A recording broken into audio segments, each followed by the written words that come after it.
Hello everyone, this is your daily dose of internet. This student asked the teacher a question, but accidentally had a voice changer on and forgot to turn it off. Okay, any questions before I go on from here?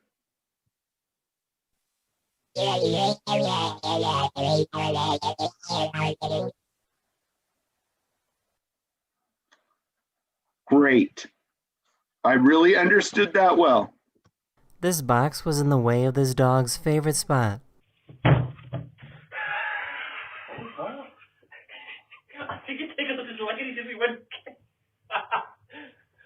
This rock climber has some incredible strength in his fingers. The ledge is only 6 millimeters thick.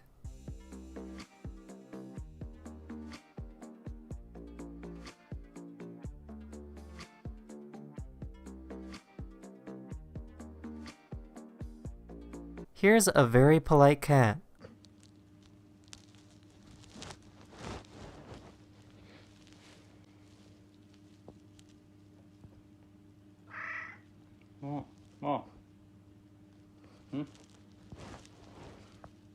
This mother gave her baby a taste of their own medicine.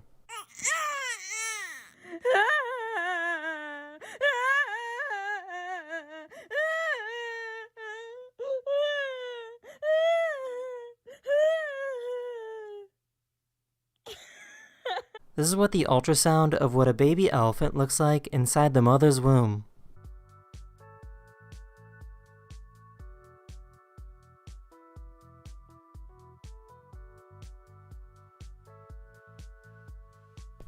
Here's someone with a really wide tongue.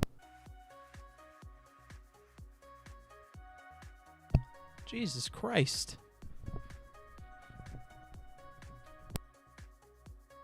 A passenger captured this incredible video of a plane making contrails.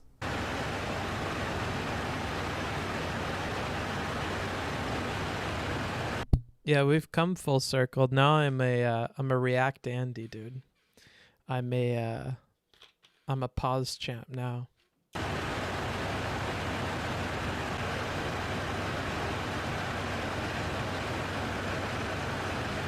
A few weeks ago, Australia removed the mandate of wearing a mask in public. Now people can walk around in crowded places without having to wear a mask.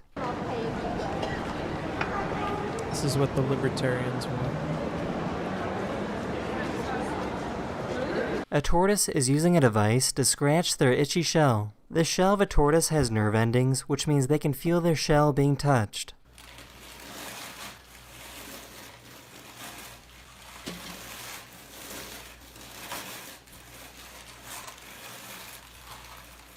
This deep-sea crab with coral growing on its back decided to jump. Is this when we start the cops arc?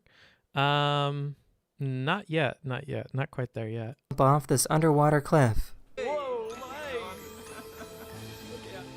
Throw the parachute out. Oh my god. Where's it going to land? It is Oh, maybe that is the parachute. That's the end of this video. I really hope you enjoyed, and I'll see you guys again very, very soon. Later.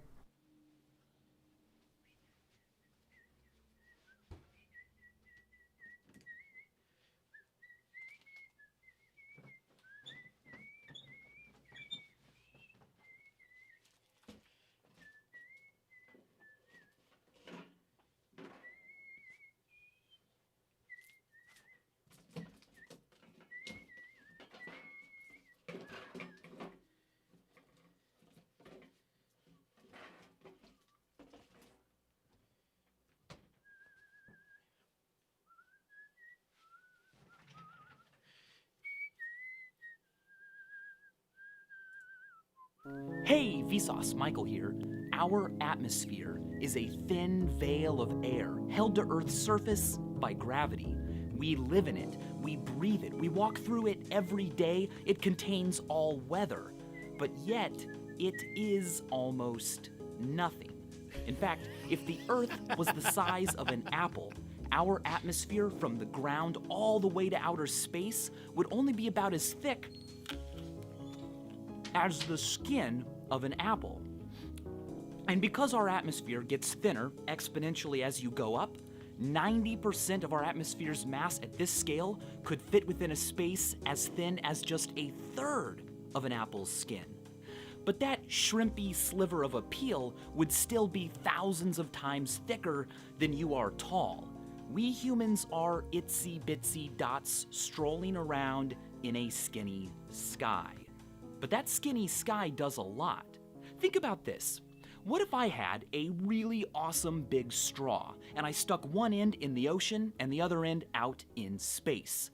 Would outer space be able to suck all the water out? We know that naked, exposed to the near vacuum of space, all non-concealed gases in your body would be violently farted and burped out. Sucked out. But sucking is not attractive. Instead, sucking merely refers to a flow from a region of higher pressure to a region of lower pressure. In other words, a vacuum cleaner in and of itself does not attract matter to itself.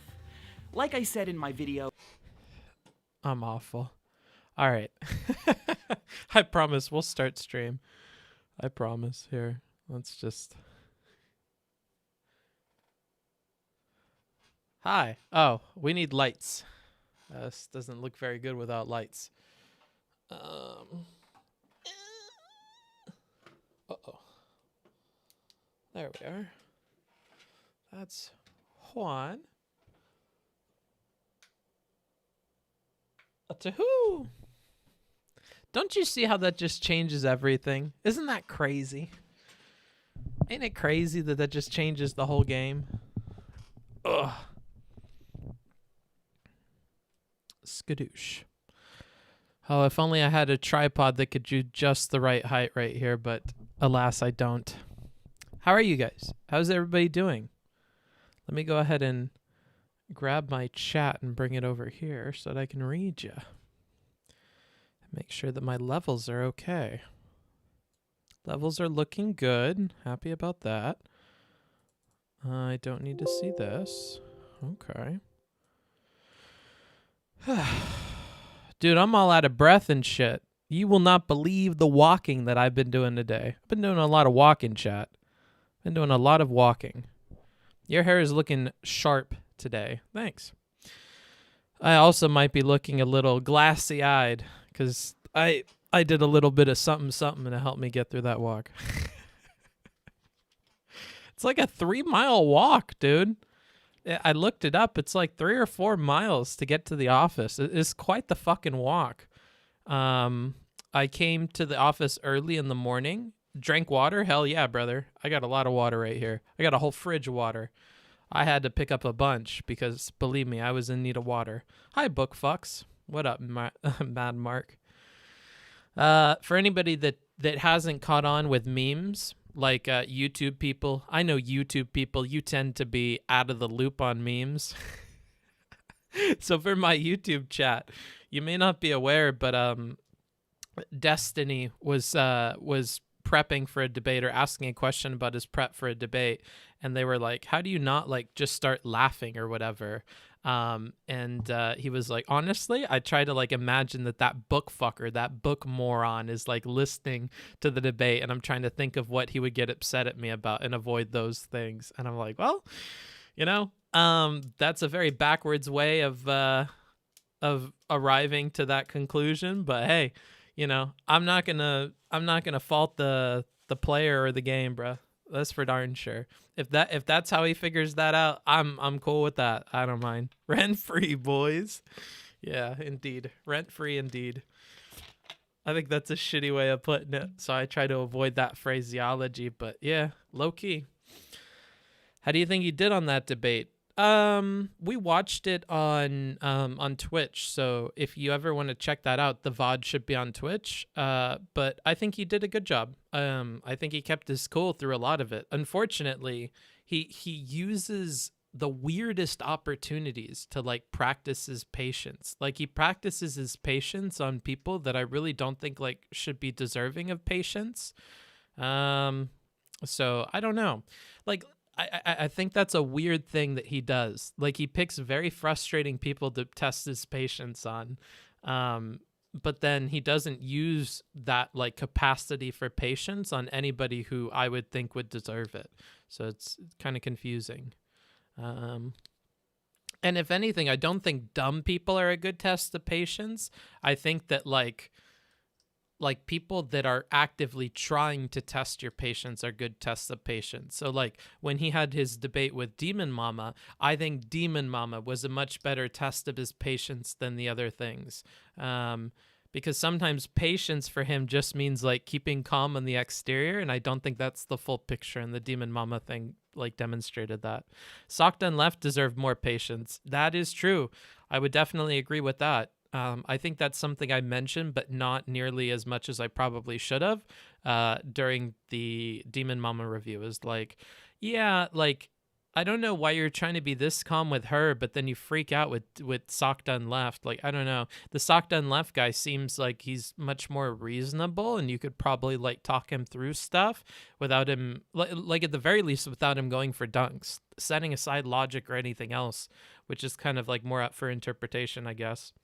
It's only fun when it's a challenge. I guess, yeah. Book fuck at it again. Any comment on the book fucker title? I like it, dude. I don't care. I don't care. It's a positive meme, brother. It's a positive meme. He's not making fun of me for any like main reason. He's just saying book fucker. Or he said book moron. If anything, I'm not a moron, so I don't really care. Now, if he was like that book dude with the ugly ass hair or some bullshit, I don't know. Like if he was trying to slight me, maybe I would be upset. But I don't think he is. I think that's just his brand. Is Socdoneleft another streamer? Yeah. And we looked at a debate that he did with Destiny. So that's why he's like relevant to the channel. It's dry out here in COVID times. Gotta take what you can get. Books suffice. Yeah, true. If I remember correctly, I'm pretty sure he said he likes you. Who, Destiny? Steven? I would say Steven likes me, yeah. Destiny couldn't take it. You know, when the mic is like this, doesn't it almost look fake? I think the mic looks fake when it's like this close. I thought it was cute. I thought it was cute too, but I'm not allowed to say that. You know, I don't want to weird Destiny out with any more of that fucking cutesy shit, dude. You and Doug of California have been some of the most positive influences on him in recent time, in my opinion. Interesting. I hear a lot about the Doug guy, but unfortunately, I don't talk with him very much. I don't think I've ever talked to Doug. I don't think I even know what Doug does. I think maybe I've heard him on the stream or two, but I couldn't like pick his voice out. Now,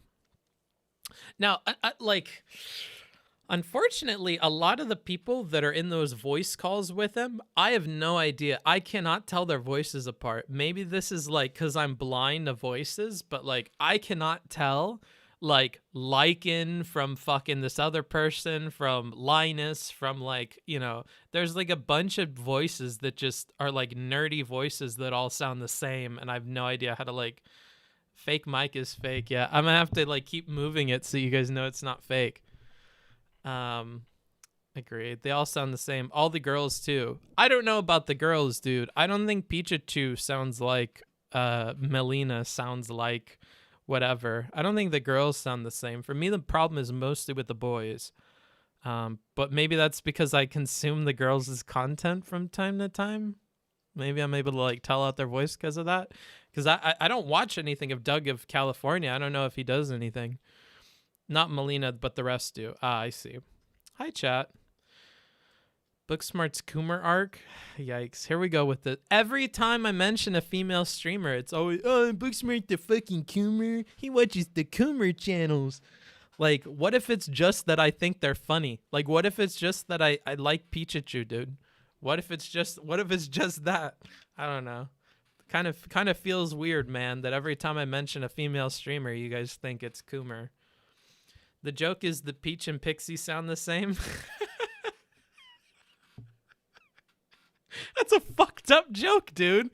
They don't sound the same. That's fucked. Chat is particularly bad today. Is Steven streaming? Are you guys just DGGers that are bored because your boy's not streaming? Why do I have so many crazy people in my chat today? No, he's live. You guys have something else to be watching. He's streaming D&D. Oh, no, never mind. Never mind. He may as well not be streaming in that case, brother. Okay, I understand why you guys are here. I understand why you're being mean to me, too. Nah, I get it. This is why you guys are being shitty to women. All right. Dude, I love D&D, but fuck watching this shit live. Bruh, I don't know. Not a huge fan of it. Not a huge proponent of watching it. I don't know. I'm sure it's fun to play once you get it. I can be both DGGer and here. Feels weird. Feels books, man. Always be here for you, book fucker. Thanks, dude. All right. So, do you guys have any ideas on stuff that you want me to cover with Socdoneleft today? Part of the reason that I wanted to start stream early is to like pick your guys' brain on it. I don't consume his content very much. I just consume the one debate. So, you know, we're going to talk about lefties and we're going to talk about how to like convince. We're going to be talking about that. We're going to be talking about normal rhetoric stuff. I just don't know, like, if there's anything in particular. I don't want to hear it on my fucking Discord later that, hey, Booksmarts, why didn't you talk to Socdoneleft about that fucking video he put out? Like, hey, Booksmarts, here's this clip of Socdoneleft. He called you a fucking boot-licking book fucker. Like, did you see that? Like, really weird to see you on stream with him after that. Like, if there's something like that, I swear to fucking God, just tell me now. Just tell me now. Just take the LSAT. It's very convincing to the lefties. Interesting that the lefties that want to overthrow power structures are interested in what the LSAT has to say about intelligence. The LSAT, of all the tests, I don't know. Booksmarts, he needs a less clunky name. I think SDL works, although it could stand for other things. Booksmarts, challenge him to a head-to-head LSAT test. No, I'd whoop his ass, dude. I don't want to embarrass people, okay? You guys don't understand. I get paid to take tests for people for a living, okay? And what you guys have to understand is if I competed against some of these dumb fucks on this website, I would hurt their feelings so bad, I suspect that some of them would quit. If Destiny's whole thing is that he's big brain, dude, I don't want to fucking kill his brand by being the bigger fucking brain. There's no need for that, brother. I don't need to be competing with these people on some fucking test. Nobody cares. Talking a big game. I am talking a big game, bro. Matter of fact, you could probably discuss streaming careers as cat girls. Interesting. Okay, let's talk about the cat girl thing. Booksmart's outbrained. Take the test. Do it. He's been hiding his power level, chat. Nope. Nope. Is there any evidence that socialism has ever worked? Good question, dude. Let's ask him that. Why socialism? Why not something real? Why not Dylan Burns it? Why not be an activist?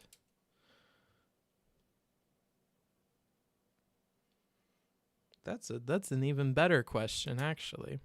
Talk about the benefit of Stalin's Russia. No, thank you.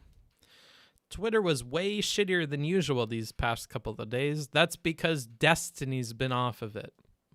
We're missing our king. Is there any evidence that socialism has ever worked? Okay, that's a good one. My question to SDL would be, how would you effectively explain the differences between socialism and communism to a right-leaning person? Ooh, okay. Okay.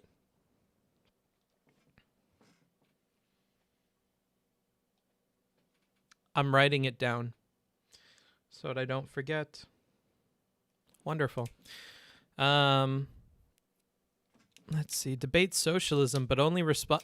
I wouldn't debate socialism because I'm not trying to like argue against socialism, and I kind of like it a little bit. Like I'm hopeful for it, so I don't think it would go how you guys think. I don't know. Like I'm the kind of guy where, like, practically speaking, bro, I gotta vote these certain ways, but low-key, you give me a Thanos glove, and I'm not snapping fucking liberal reforms into power. You give me, like, here's the thing, is, like, I don't think these people are honest when they talk about what they'll do with power. I am, dude. You give me the Thanos glove, I'm not putting fucking, oh, let's do fucking carbon credits. Like, I'm not doing that bullshit if I had the Thanos glove. If I have the Thanos glove, we're probably having socialism or something. But, like, without the Thanos glove, I think it's impractical to talk about, like, whatever you would do with the Thanos glove, quite honestly. Like, I don't know. Maybe, like, an idealistic version of communism where I'm in charge would be kind of cool. We'll have a class system, and the working class will just have, like, a lesser version of the socialist goal, and we'll just commune everybody out, separate all the groups, and keep them just happy enough to where they don't peek over their yards at each other, and you just manage that for as long as possible. I think that sounds okay. Just don't let anybody in your country go fuck you. You'll be the final blemish on the earth, and if anybody wants to take over the world, you're the final Bastille of fucking freedom. Hey, Bookie, what's up, buddy? Just fled the D&D stream. What up, brother? We're just talking about the people who are refugees from the D&D stream. Booksmart's getting closer to the actual snap. Thanks, Snap. What? My beautiful baby boy, how you doing? What up, Buttermilk Buddha? Always giving me compliments. Lefty smarts. I fall somewhere around Socdem, but I don't know enough about socialism to really commit to it. I could be swayed, though. I mean, you're basically a socialist if you tell me you could be swayed to it, brother. I mean, you're essentially a communist if you haven't made the determination that you're down for socialism. I don't know. Mark Smarts. Communism sounds good when you're the boss, man. Yeah, that's what I'm saying. Like, I don't know, you give me the Thanos glove. If I can get shit to run efficiently, if I take all the behavioral economists of the world and psychologists, and I just get to control all the media and the information and stuff, fuck you guys. I don't know. People on the whole are pretty fucking stupid. And I think it's impractical to think we could make them all smart in any, like, given amount of time. So I think the best thing to do is give them all, like, a nice end. Figure out who the best people are. Like, now we're heading in a scary direction. I don't know. You don't want me to have the Thanos glove, dude. I'm not smart. I don't care about the red flags with some of the ideas. Maybe I'll have to talk to Destiny about it, because I don't know. I assume with the Thanos glove, eugenics not a good look. Yeah, I had to stop myself, bro. I'm like, wait, hold up. It's not eugenics, bro. It's just getting rid of the right people. That's so bad. Bad optics indeed, my brother. Bad optics indeed. No good. You're not smart? I thought you were at least book smarts. No, apparently not, dude. I'll tell you what, the kinds of books I'm reading are apparently not history. But no. Nah, if I had the Thanos glove, I don't know. We have to get rid of a lot of people, brother. And I don't think it's cool to just axe a bunch of people off. I think there's too many humans on the earth, dude. Like, I'm crazy, dude. I think there's too many people on the earth. I think it's very difficult to manage that many people and stop them all from being assholes all the time. Like, I really think we need to, like, be much smaller of an influence on the way stuff works on the earth.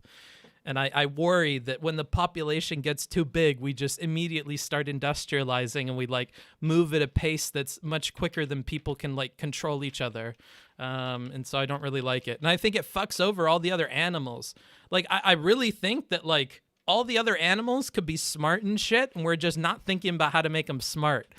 Now I'm going to be sounding loco. You guys want to know a crazy thing that I believe? While we're saying crazy shit, here's a crazy thing that I believe. I honest to God believe that we could probably put a lot of time, money, and effort into making animals smart, and over the next, like, few thousand years have, like, a significant impact on them. I don't know. Oh yeah, you are actually dumb. Yeah, I know. But, like, like, imagine if we just like Breathtaking. took I a shall bunch call of him biologists and got them to think about it for a while, dude. I don't know. Because like cooked food for humans made such a big difference for us, like little things like that. And I think if we could unlock how to like get intelligence out of creatures that already exist, I think it would be cool to have like communication with dolphins or something. Like we don't know what like I don't know. We miss out on so much stuff. Like it's just happenstance that like humans ended up being smart and being able to communicate. But like if there was a way to bridge that gap between us and like animals and stuff, and we could have animals help with shit, I think that would be cool. Like we're always gambling on like getting a cool human that comes up with cool ideas. Imagine if we could multiply that by like the different things that are on Earth. Like if we had something to help with the ocean or some shit like that, I think that would be cool. So I don't know. Like I think there are worthwhile things that we'll never put time and energy into, like before we destroy the Earth. I think there's like a way higher likelihood that we destroy the Earth before we do cool things that I want to try. So if I had the Thanos glove, dude, we're trying some crazy stuff. If we make apes as smart as us, they'll start up eugenicsing humanity. Well, I don't know. We'll have to figure that out, dude. It's up to the apes. They can do whatever they want with their people. We struggled for a long time to manage our own and do cool stuff, and we killed a bunch of our own people. So, I mean, they would be like no better than humans at that point. I mean, we're just as bad. If animals were smarter, they would realize they are all better off by ending the human race. I don't know if that's the truth. Like, I think if we showed them what we're capable of doing, they would realize that, like, humans are the greatest potential for them living forever.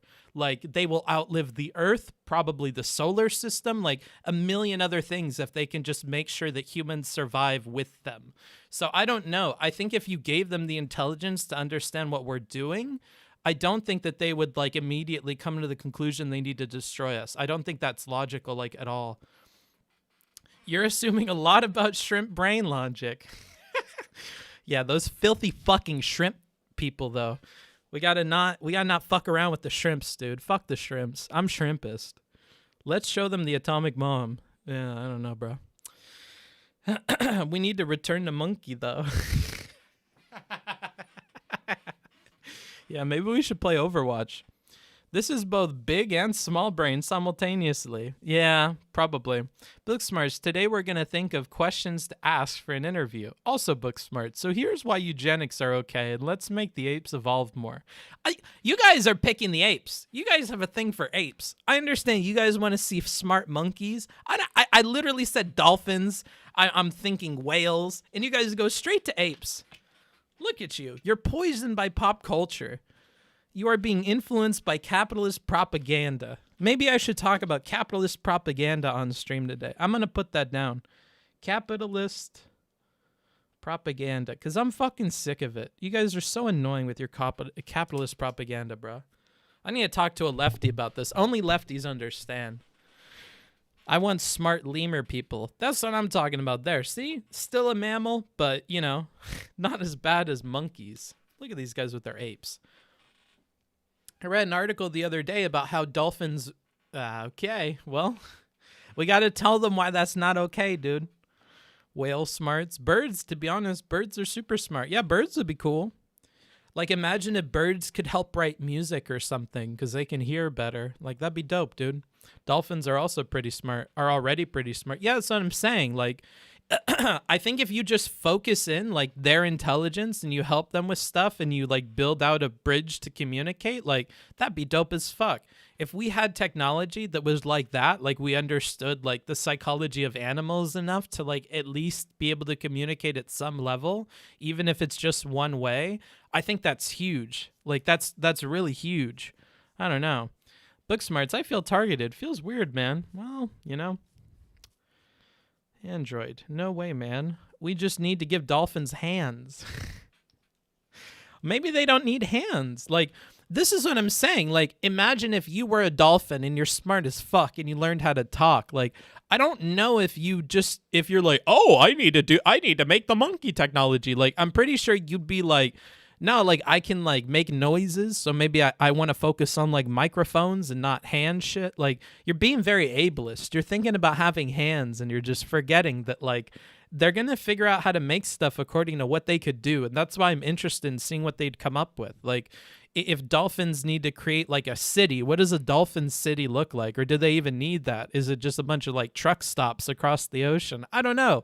Like this is what I'm talking about. Like maybe it would be interesting to see what they come up with, because it's going to be different from us, because we're stuck from our species' perspective. And we don't have like literally the physical ability to like comprehend some of the stuff that they could.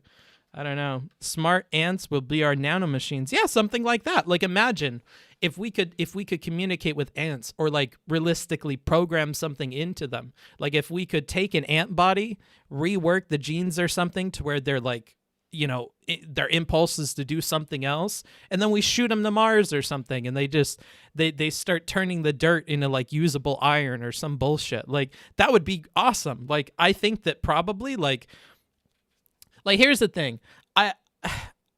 D&D is starting to look fun. Yeah, but if you like Joe Rogan, maybe you'll be happy here. Here's the thing. Like I like to talk about you guys.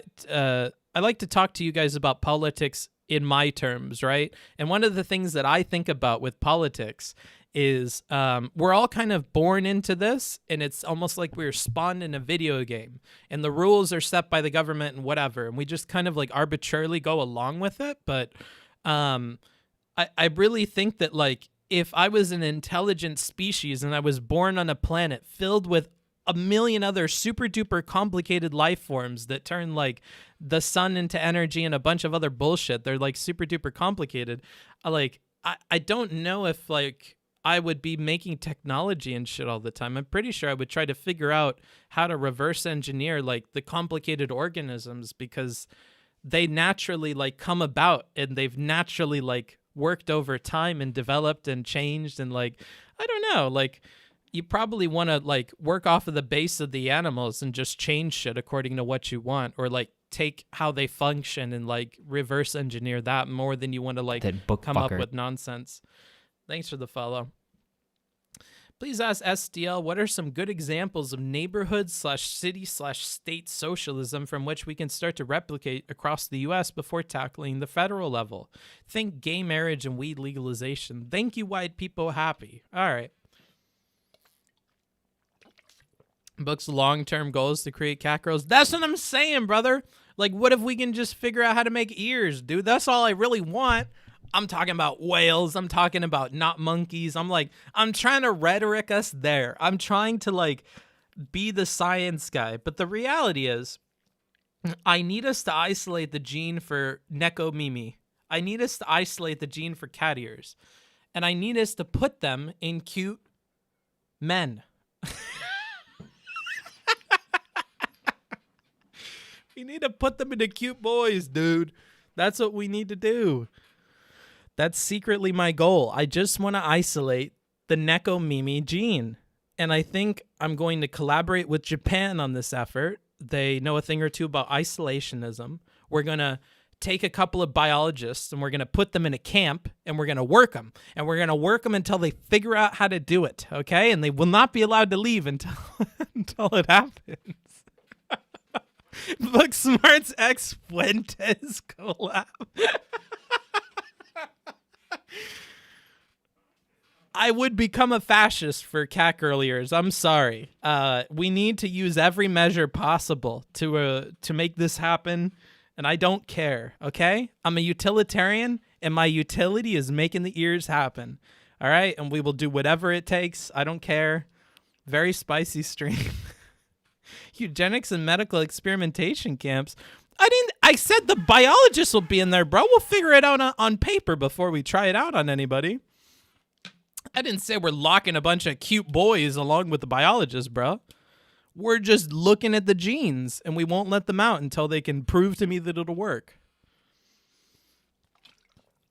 What are we going to just pick up cute? Like, I don't know. That's crazy. I round up a bunch of cute people. Try putting fucking cat spunk in them. That's gross. I don't know about that. I don't know if I support that, dude. All I'm talking about is looking into it. Bro moment compilation number 69. Holy shit. I volunteer. There you go. See? We'll have volunteers, dude. There's no need to force the people. The only people we have to force are the biologists, thinking that they're fucking all high and mighty. They have better things to do. This is what watching VTubers does to people. I do be watching those VTubers, though. That may be a big influence in this. I personally welcome our future AI overlords. Me too, bro. They're not too bad. Let them run the government, bro. We don't care about that shit. Look at what happened with the Greeks and the Romans and shit, bro. The heights of civilization. And what did they do? They fucking ate grapes and fucked around and like drew pictures and wrote stories about fake shit. That's what you do when you start like having the good shit going on, dude. You just start moving on. You move on to fun shit. Look what happened with the Japanese. They had their shit together and then they fucked off, dude.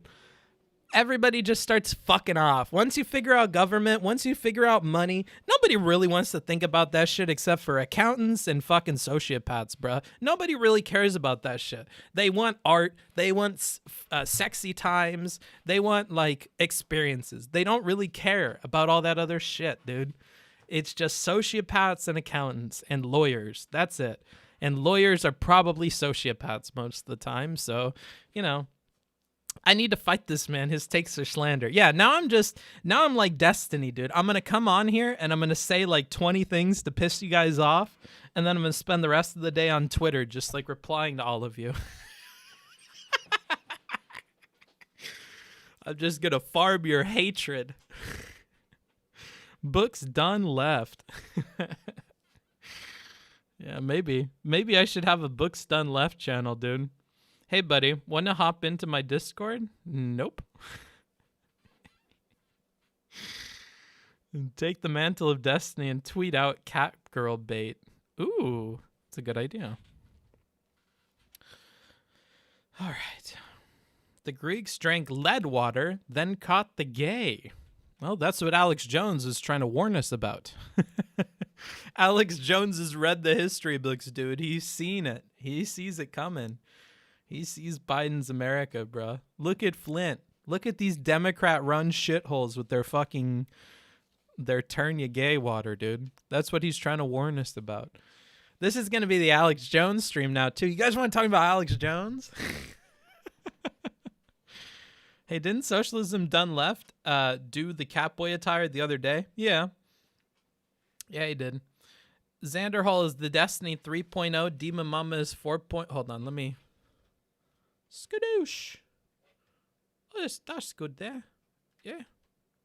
Just like that. I miss Daddy Alex. I miss Daddy Alex too. Bookman, good. Yeah. What was your favorite Alex Jones take from the recent JRE podcast? I didn't catch it, dude. Ever since JRE moved to Spotify, dude, I've boycotted him. Not gonna lie, Book pretty much has all the hallmarks of a masturbator. True. Don't lie. That's why you're having him on. Yeah, maybe. No, it's not. It's not that reason. I wasn't very impressed by his cosplay, actually. I think he could have done more with it. I don't know. Kind of left disappointed on that one, brother. It's gonna happen at 2 p.m. So in about half an hour. Honestly, if you start impersonating Alex Jones, it'd probably be less offensive than your eugenics in prison camp takes. I like how now I'm just going to have offhandedly eugenics and prison camp takes. Like, you guys will be in Destiny's Discord later and you'll be like, hey, did you hear about Booksmarts and his eugenics takes? Is that related to his prison camp takes by chance? Guys, don't start with this stuff. I just want cat boys. I said it's just scientists, bruh. It's just scientists. I thought all of you conservative DGGers would be happy with locking up the scientists. Isn't that what you guys want to do? Why are you booing me? I'm right. Are there any recent takes from the politics community that you heavily disagree with?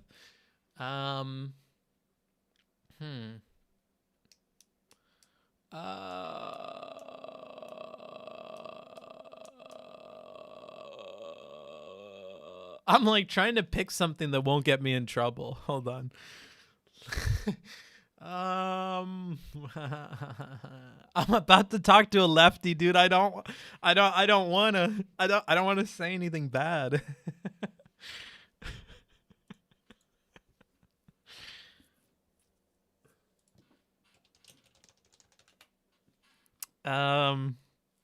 This is your brain on drugs. That's kind of true. Fuck. What do I disagree with?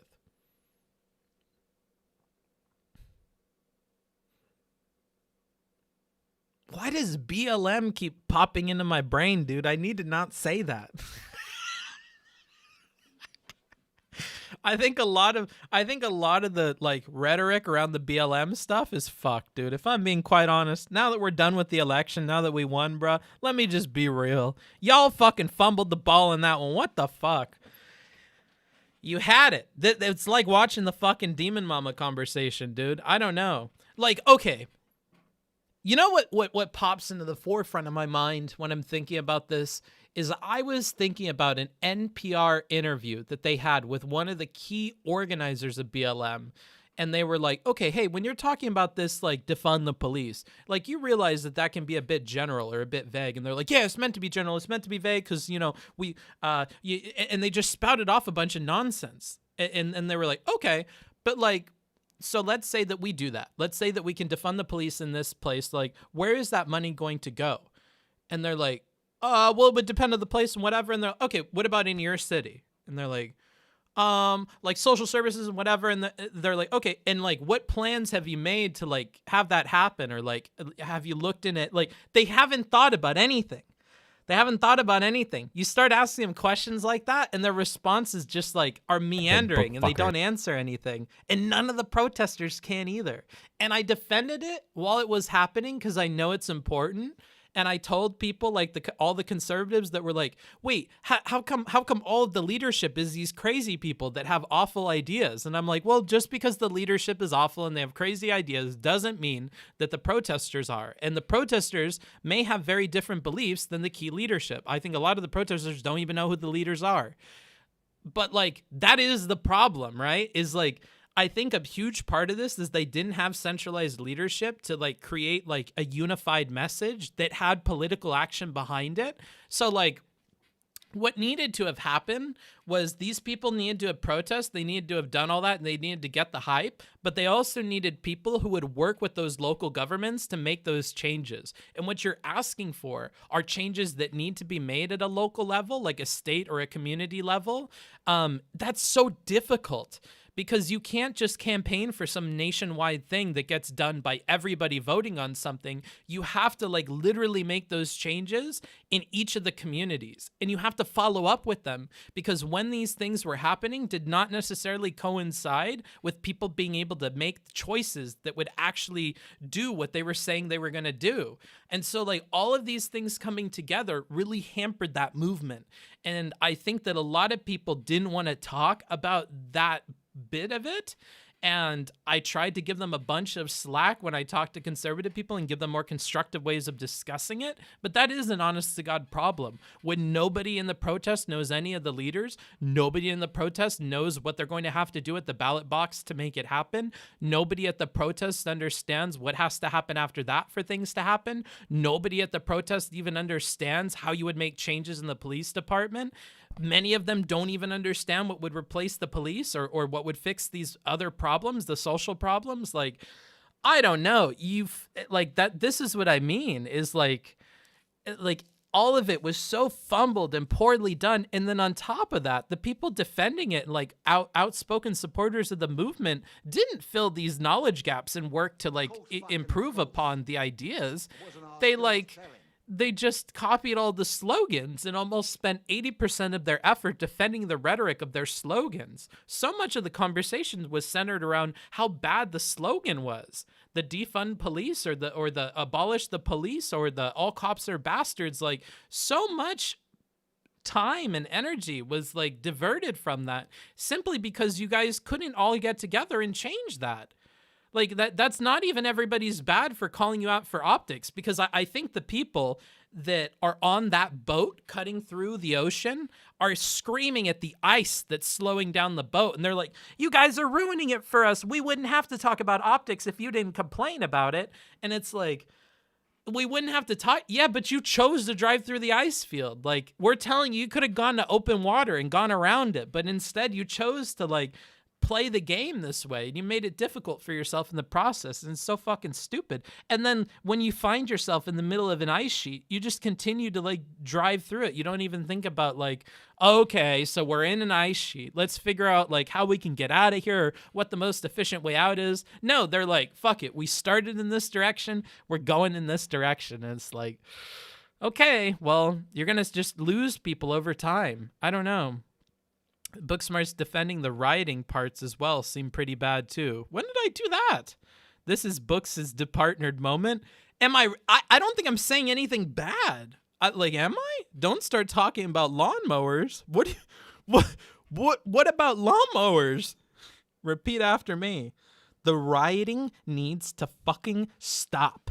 And if that means white redneck militias, I'm not reading that. I'm not reading that, dude. You didn't change the words. To be fair, yeah, I'm not getting banned, dude. I'm not getting banned. Nice try though. He didn't get banned either. He just got departnered. And I don't know if we technically know it's because of that. It could have been something else. I don't think he shared the email. Books, to be fair, it started off a lot of local initiatives and support for small communities. Where I'm from, we're still doing food drives and donation drives. Yeah, but are you changing what needs to be changed? Are you changing the laws? Are you changing who's in charge of the police department? Are you changing the policies though? Like that's what I'm saying. Food drives and stuff, that's dope, but I don't think if you ask the protester off the street what it's about, I don't think they're going to say food drives. These are similar critiques of Occupy movement, but I think having a discussion of the success and failure of huge social movements is pretty hard. I tend to just wait until they're not as like big a deal. And I think we're at that point. The Democrats have won the election handedly. We're way past George Floyd's death. I think like I've waited and the wave has passed. So now I feel okay talking about it. Book flying close to the sun yet again. Nope, I'm not, because the sun isn't that close to the earth right now. That's what I'm saying. The sun is far away.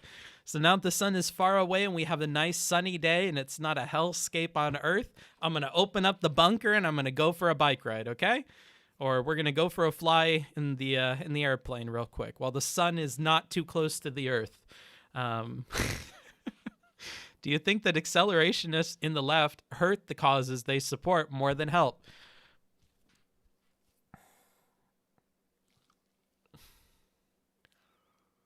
Let's put it this way. If I had to do rhetoric for like something in America, wow, thanks for $2.26. What a strange amount. Very particular. If I had to do like a movement in the United States, I probably would not cater to the socialist crowd or lefty crowd. Because I think they are problematic to have as a part of your movement. They're like a glass cannon, or a loose cannon maybe. I don't know what they're going to do, bruh. Like sometimes they help, but other times they just ruin you. Or other times they hijack what you're talking about and then they purity test you with your own shit. Like they're like, oh, but I thought the purpose of this movement was to do this. So if I had the Thanos glove, I would snap to do this because isn't that the best version of what we could do for this cause? And then you're like, yeah, but I don't want to talk about the Thanos snap one. I want to talk about what we could vote on right now because the point of this is petition so we could get this and they take it and they bring it to this fucking no man's land of just talk about it. And I think that can be destructive to what you're trying to do, especially if it's more inviting than what you're trying to get people on board with. Like, if I'm trying to tell you that we have to win small elections and like work over the course of like 3 years to hopefully change who's in charge, to then hopefully enact these new policies, that's a lot less appealing to people than, no, bro, we need to be out there. We need to make our voice heard, and we need to revolutionize what's going on right now. We need to let those politicians know that we're done with the status quo, and we need them to consider radical change. Like, when you hijack people by promising them shit that is never, ever, ever going to happen, that the gatekeepers of what is allowed in government will never, ever allow for it, and you divert them off of a movement to to partake in your fantasy, I think that's unfortunate for sure. And I think that's what a lot of people think that they do. So I think that's what people are afraid of. I don't know if that's always the case, but that's definitely something worth worrying about, I would say. Booksmart's version of eugenics isn't pure enough for the socialists.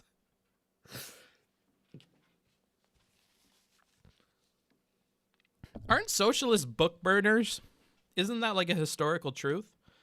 Protests don't end up mattering if it doesn't drive people to vote for specific policies. I mean, they would matter if they led to revolutionary change, right? Like if we were like France, and every time we had protests that engulfed like half of the fucking country and it scared the leaders into doing things, then maybe, yeah, maybe. I don't know if I would shit on them for that. But the problem is we don't seem to affect change that way. It seems to require an awful lot of protesting at a very large level to make change that way in the United States, especially today. Whereas I feel like maybe in other countries, that's more of like a realistic thing to expect out of protests. I don't think that's the case here. I think you definitely do have to vote and stuff, especially if you want lasting change or you want change that happens in a way that doesn't destroy the things that you love. Because what can happen is it can be a monkey's paw kind of thing. If you try to like ham fist the solution to this problem, you could cause a bunch of other problems that you didn't know that you signed up for. And that's oftentimes why it can be okay to get the change to happen slowly over time at a pace that the system accepts, because that may be a more lasting solution than a ham-fisted one that causes other problems. But what do I know? Your talk about incrementalism won't fool me. I see through your masquerade, CIA plant. All right, I'm going to have to ban you now, Sublime. And anybody listening, this VOD is only going to be on the Patreon. Let's go ahead and restart without that guy. I can't have you letting people in on the plan, brother. We got to get these socialists off of all this revolution talk. Oh, man. Not good. Most large protests and riots result in a right-wing law and order reactionary backlash. It happened after the 1981 Miami riots and the LA riots. Yeah. What if the thing you want to implement is urgent? Well, he who desires but act not breeds pestilence. I turned up that alert because I really like it. I hope that's okay. Thank you for the sub. And we're going back to this. Every time somebody subs, dude, until what's his name gets here, every time somebody subs, I'm going to run a 60-second ad. Oh, shit. How long before they start saying Booksmarts is a scratched liberal? I don't know, dude. No one said CIA. True. There you go. That's the right tone. Have you seen the trial of the Chicago 7 on Netflix? I have not. What is that about? Is Chicago 7 like the Brooklyn 5 or the Brooklyn 9 or whatever the heck that Trump had a nasty opinion about? This is why we need socialism, so greedy capitalists don't drop random ads for no reason. There is a reason, dude. The reason is so that we have pre-rolls turned off. Bruh? You guys, do you want pre-rolls? Is that what you're telling me? Because I don't have a choice. They tell me either I run ads or they will give you pre-rolls. So I don't know, dude. I don't know. Everybody should be returning from the ad. If you did get an ad, the way to avoid getting ads is to sub on the channel. You can do that for free if you have Amazon Prime, or for $5.99 otherwise. The reason I have to run ads is because that turns the pre-rolls off. That's what we're going with. If I give 10 subs, is that 10 minutes of ads?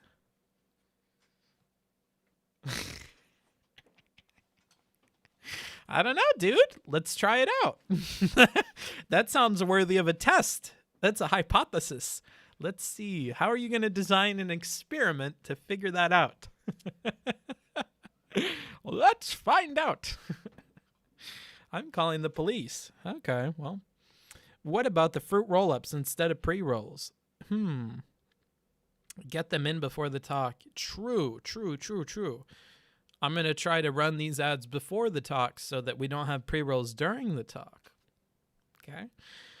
Who's shouting subscribe in my house? Show yourself, coward. I will never subscribe, Booksmarts. All right. Well, whatever. You also think I'm a CIA. You think I'm a CIA person, so whatever, dude. Oh, that's so cute. That's so cute. We need to have a conversation. No, we don't. Oilers, Pagu. True. What the fuck? Sam. Oh, shit. What is this? Ad time. Well, the subs have spoken, guys. So the way that you don't get ads again is to have Prime and do it for free once a month, or to pay $5.99. Half of that will go to me. What the fuck? Fancy that. What is this?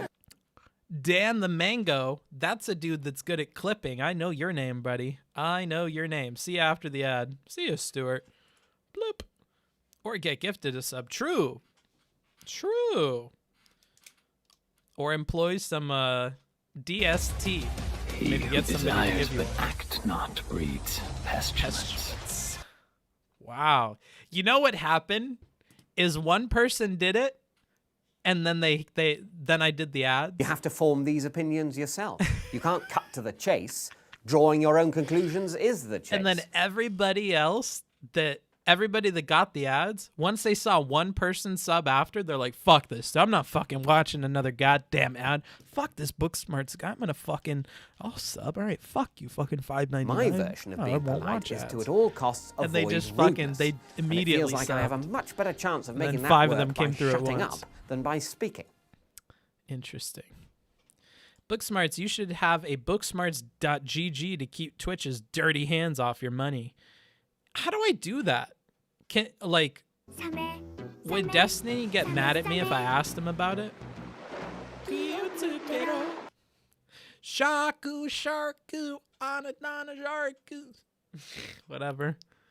I am immune to ads. Twitch has no ads contracts in my country. Oh, okay. Where are you from, bro? Rent the Bob? Presumably. He who desires Presumably. not breeds You're from some country where slavery is still okay, right? Because you just said, wait, what is your name? Isn't your name some kind of like slavery reference? He who desires but act not breeds pestilence. I'm trying to scroll up and find it. No, I can't. Now I look like a crazy person. Ask Destiny for the code. You have Vosh to form basically these has the opinions same yourself. website. You can't cut to the chase. Drawing your own conclusions is the chase. Okay, it's open source, but I need somebody to set it up for me. Thanks. Oh, 100 bits from Luke. Thanks, Luke. Did you say something with that? I'm confused. Oh, a You have hype to train form just these started. opinions yourself. Interesting. I didn't You know can't there was a cut hype to the train. chase. Drawing your Hey! own conclusions is the chase. Hey, there's a hype train. Wow, that's crazy. I'm on Restream. I'm on YouTube and Twitch, so it doesn't show me that stuff. Now I have the Twitch manager open over here. Okay. So I'm reading you guys. I'm looking at myself like a fucking crazy person.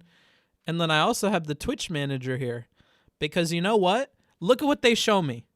They show me the chat, right? But they don't show me any other info. They don't show me when you guys gift. They don't show me when you cheer.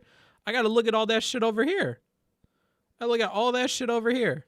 Can you believe that? Ridiculous. Ridiculous. Come on, Restream. Get your shit together. How am I supposed to recommend you to people when you're all fucked? Manage me. Ooh. I'll manage the fuck out of you, bro. We were just talking about what would happen if I got to manage all the people of the earth, bruh. You would love it. You would love it. Unless you're a dumb fuck. Given that you're using ooh, you might just be a dumb fuck, bruh. You might not be one of the people living in living in cat girl country, bro. You're gonna have to live on the outside with the capitalist and the socialist, dude. You either have ears or you GTFO. Subs will be saved. That's what you think. Oh shit. You're like the Mormons, dude. You're just giving away all your money in the hopes that there's a heaven for you, bro. Good luck with that. Good luck with that. You picked the wrong one, bro. Not guaranteeing you shit. Just want to invest all your money. YouTube chat. Yeah, YouTube chat. I'm looking at YouTube chat. I read them both. Give me cat ears. Ooh. All right, bro. I hate when people get GG chats because they don't pay attention to Twitch chat anymore. I always chat on my phone, and GG website hates phones. I watch Destiny on... Oh, wait, no. The chat itself is kind of shitty on DGG, actually, on the phone. But you can watch it just fine on the phone. What if I'm only a dumb fuck because of my circumstances? Well, you can take you in all your shitty circumstances and get the fuck out of my country, bro. We'll have 200 people and we'll all be living good, dude. In the Booksmarts commune. Get the fuck out with your baggage. Get fucked. Visa denied. Move along. Unless you're cute. Unless you're cute and you're willing to get the genes put in you, bro. You're willing to get the cat girl genes, then maybe, bro. Maybe. We'll consider you. Depends on how cute you are. Somebody's willing to vouch for you, maybe, bro. If you're like ayaya as fuck, maybe we'll let you in, bro. But you gotta think about that in your application. Be like, oh, well, I have no money, but I have a lot of problems. I'm very cute. I'll nuzzle wuzzle you every night. Give me the cat genes, please. Then maybe we let you in, dude. Maybe we let you in then. Because then you're looking pretty all right. Books, would you rather be the only person in the world with cat ears or the one without? Bruh, here's what I would do. I would pretend like I don't have any ears. And I would be hiding floppy ears, dude. I would be hiding floppy ears. I would get the gene for floppy ears. And I would just always hide my floppy ears, dude. And I'd be the one person with floppy ears. That's what I would do. I would keep that one for myself, bro. That gene dies with me. And when I die, dude, they'll be like, the rumors were true. The Supreme Leader has floppy ears. What? Supreme Leader has floppy ears? What? That's not possible. Then the rumors were correct. The legends speak of the one with floppy ears.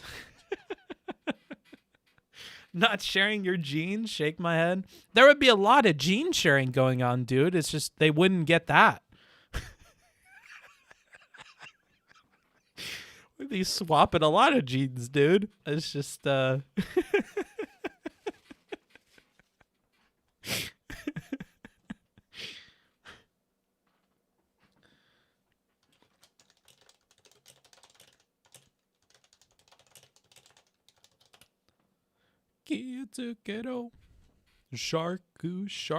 You're such a coomer. No wonder you get along with Destiny. Yeah, true. Let's see. Did you just naturally have nice teeth, or did you get braces or something? If it's not fair. Oh, I have naturally good teeth. Oh, look at these ones. Look at that gap. Oh, I got fucking rabbit teeth, bro. I got rabbit teeth. I'm sick of my crooked ass teeth. True. Crooked ass teeth suck.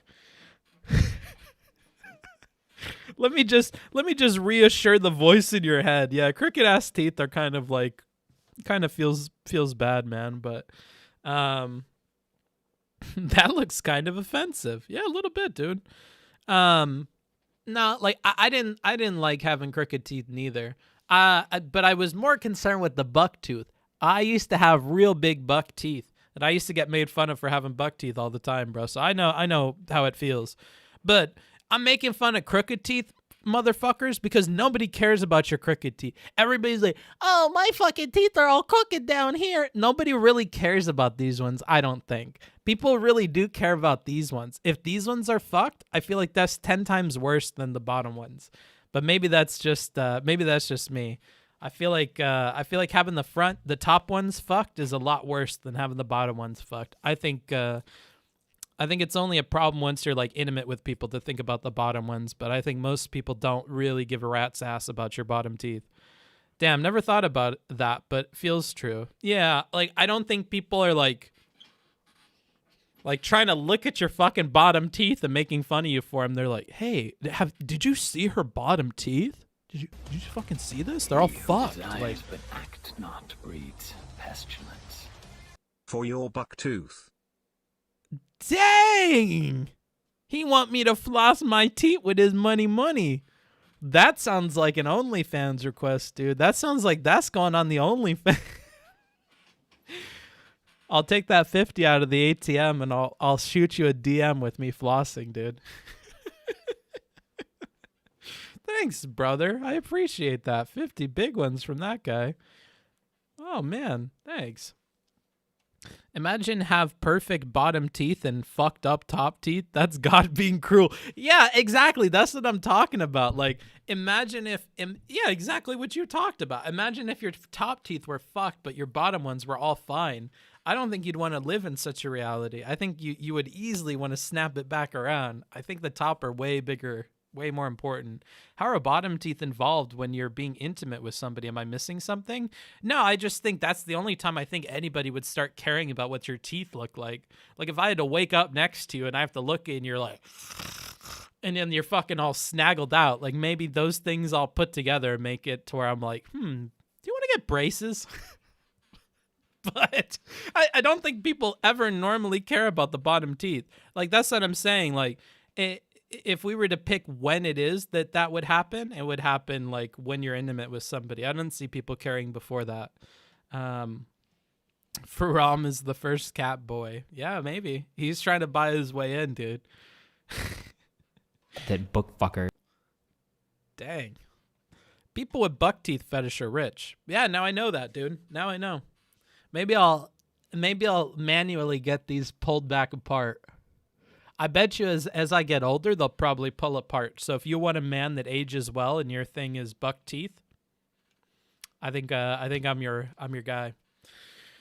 On the real though, how much of that dono money you actually get to keep? I think 98% or something like that. They only take like 2% or 3% or something of the dono money if you don't count taxes.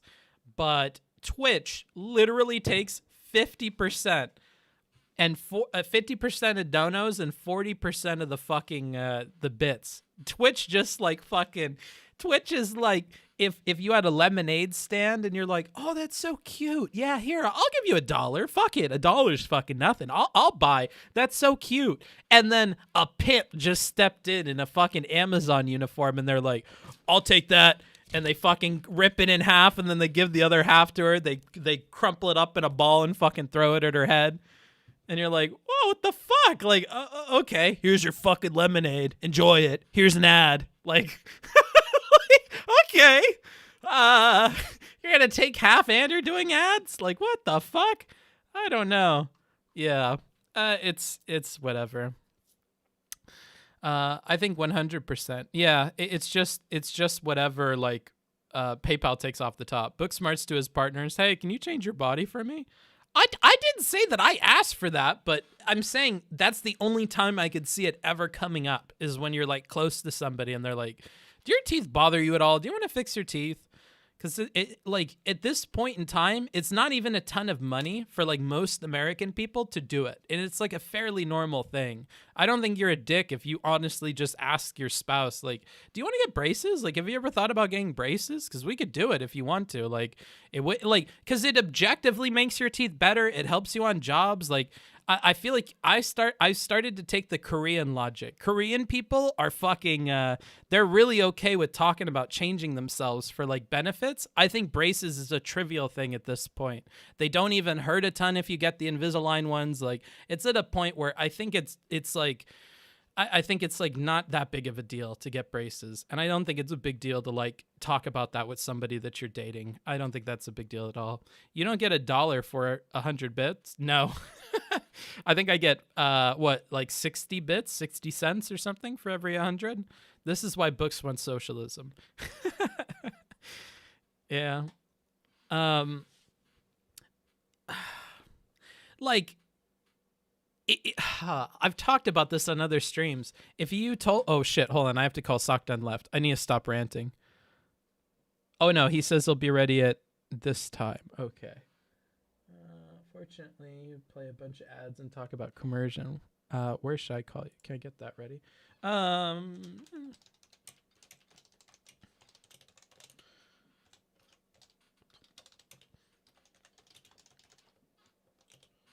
Hold on. There we go. Let's see. Reddit is down. Peppa hands. Interesting. DDoS? I find it absolutely abhorrent that the Twitch app on the phone doesn't let you drag the video backward and forward. Yeah, that's not good. It really sucks. Want to play with my poo, Booksmarts? It depends on how much money you pay me, dude. Universal basic braces in all high schools. It's expensive. Not for American people, bro. Do you have a dream whiteboard? Yeah. I would really like... I guess my dream whiteboard requires something else. I would really like to have like the first like maybe 2 or 3 levels worth of like a lecture hall.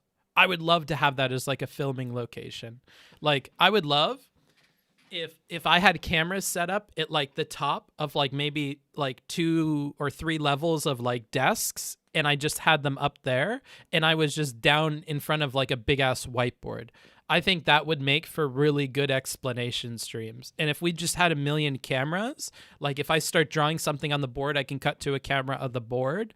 That would be cool. So if I have a dream whiteboard, it would be the whiteboard at the front of a lecture hall, like a very small lecture hall for like recording stuff. Like furthermore, I think that if I had that big like lecture hall thing, we could do like you guys could be like virtual characters sitting in the stands, and maybe that could be a reward or something. We don't say whiteboards anymore. We call them idea spaces.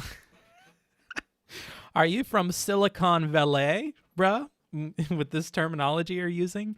In Silicon Valley, we don't call them whiteboards. We call them idea spaces. Mostly because they're not white. We actually use blackboards now with colored markers. But I don't expect you to know that. In any case, idea boards is much more inclusive, okay? Whether you're talking about blackboards, whiteboards, interactive surfaces, PowerPoints, Windows, Office, tablet, fucking 10, and no one's left out when you say idea spaces or whatever the fuck you're talking about. Can't call them colored anymore. Markers? Is that banned now? We can't say the word colored? All right. News to me. Maybe I should keep that in mind. I love that you had an answer for this question. It's rare that I meet somebody who loves whiteboards as much as me. Whiteboards are really expensive. To anybody who's tried to buy like a big whiteboard, I'd imagine they have to have looked into different kinds of whiteboards and stuff. Like I know how expensive it would be to have a lecture hall whiteboard. That's got to be over like a couple of $1,000s at the least. Because whiteboards are real fucking expensive. Are you still in the garage? Yeah, but I have this green screen. Here, can you see it?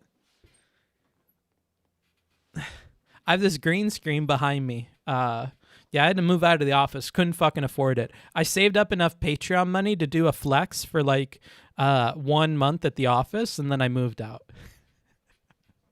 I just put together your guys' money so it looked like I spent it on something, and then I blew it all on fucking VTubers.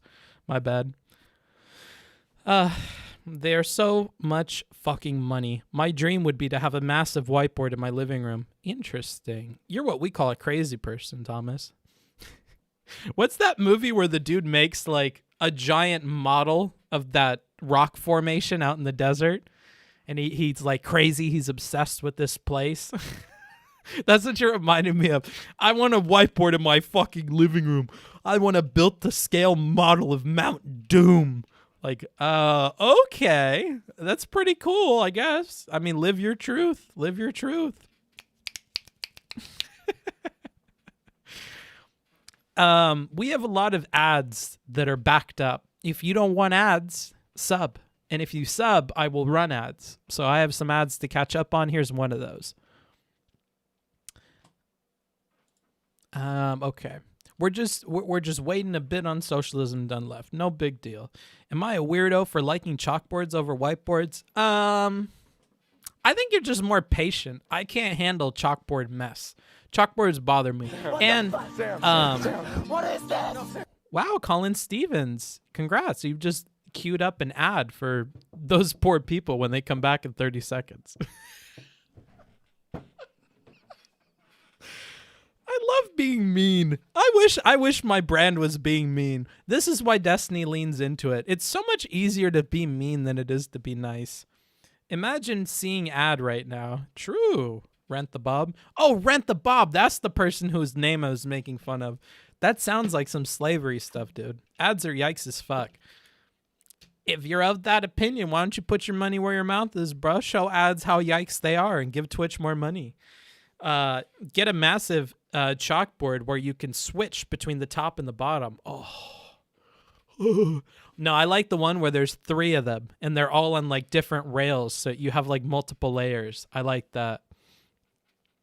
I also like, and I haven't seen this a ton, but like where you can use a projector and you can layer it on top of what you're drawing on the board. Like I like getting crazy with it, dude. The teachers in school that would do something with the whiteboard that was interesting, like every week they would put a drawing or something on it, it immediately got me more interested in the class for some reason. And like, did you guys ever have this where like you had teachers that did like a little bit of an extra thing or a little bit of a weird thing or a little bit of a creative thing and it really like changed your opinion of the teacher? Because I had teachers that would like draw on the board every week and there was something about just like, damn, dude, you really just sit there and fucking draw that shit every week. Like I would come into class early just to study, to watch them draw on the board. Like I guess I was crazy, but I was like, it's crazy to me that you sit there every week and you just like draw this thing. I don't know. An education streamer. Yeah. Oh man, I should probably do that. I need to get back to that, dude. It's just so hard. Can I level with you guys for 2 seconds? There's something I thought about on my long walk today, and it's that what you personally, as the streamer, find to be important doesn't matter as much as what the audience finds important. And you have to find a balance between these two things. Like in politics, I think X and Y and Z are probably important, but everybody wants something else. So I have to go with the something else and not what I want. Same thing with like education. Like people like when it's wrapped up in like something else, and they don't like when it's just straight up, which is like how I like to try and do it. So like I have to wrap it up and stuff. And same with the stream. Like I want to talk about certain topics that I think are important, but the Twitch audience thinks a different thing is important. And so I have to take what the Twitch audience thinks is important because I'm small, and I have to start there and build off of that. So I have to look at the list of topics that's important, and then I have to pick one of those things. But I think when I'm bigger, I'll be able to turn that around, because if the patrons support me and the subs support me and whatever, like then I can make whatever I want. But we're not at that point yet. I still have to grift so that I can get enough subs and enough people think I'm cool that they stomach my less popular content. So that's what we're doing. I'm selecting topics from what everybody thinks is important, adding my spin on it, and that's the level of importance that I can like bring into it. But like Tokyo grifting, hell yeah, brother. It's true. We do own him. Someone make him stretch. I need you to inject your lectures straight into my veins. Yeah, I'd like to. Like, just get a better audience. You're funny as fuck, bro. You're sending waves of ads to your viewers, and you're here talking about how you need to do with the view. I'm like, you guys are making me crazy. Yeah, I'm sending you ads. Yeah, I don't know. Whatever, dude. I don't know how to respond to that. That's a fair criticism, dude. I'm stumped. You got me. You're like Demon Mama, bro. You're fucking Destiny 3.0. You've got me stumped. You've made me tired.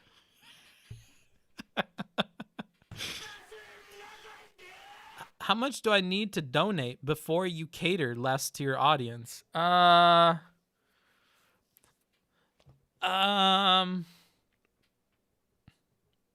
I don't think there's a donation number, dude. There's a monthly number. When this stuff pays for rent and stuff and I can live an okay life, maybe, bro. But not for now. Also, if I get a normal job, I'd probably go back to doing boring ass content, at least like in the part-time. It's just my content takes so long to fucking prep, dude. It takes so long. And if you guys don't care, then it's like, you know, that's why I had that breakdown where I fucking cried on Destiny's stream, bro, or whatever. Because it's just like, it's not rewarded, bro. And it's not rewarding to me to make it. Like, it's only like the most rewarding thing is getting emails from people and messages that's like, this was helpful and whatever. But that's pretty much it. It's not very rewarding to do it. It's not rewarding to do it in the moment and to talk to chat and do whatever. It like, that stuff's not rewarding. But you know what is? Memeing. You know what I found? Like, another book that I've been reading in preparation for January is Man's Search for Meaning.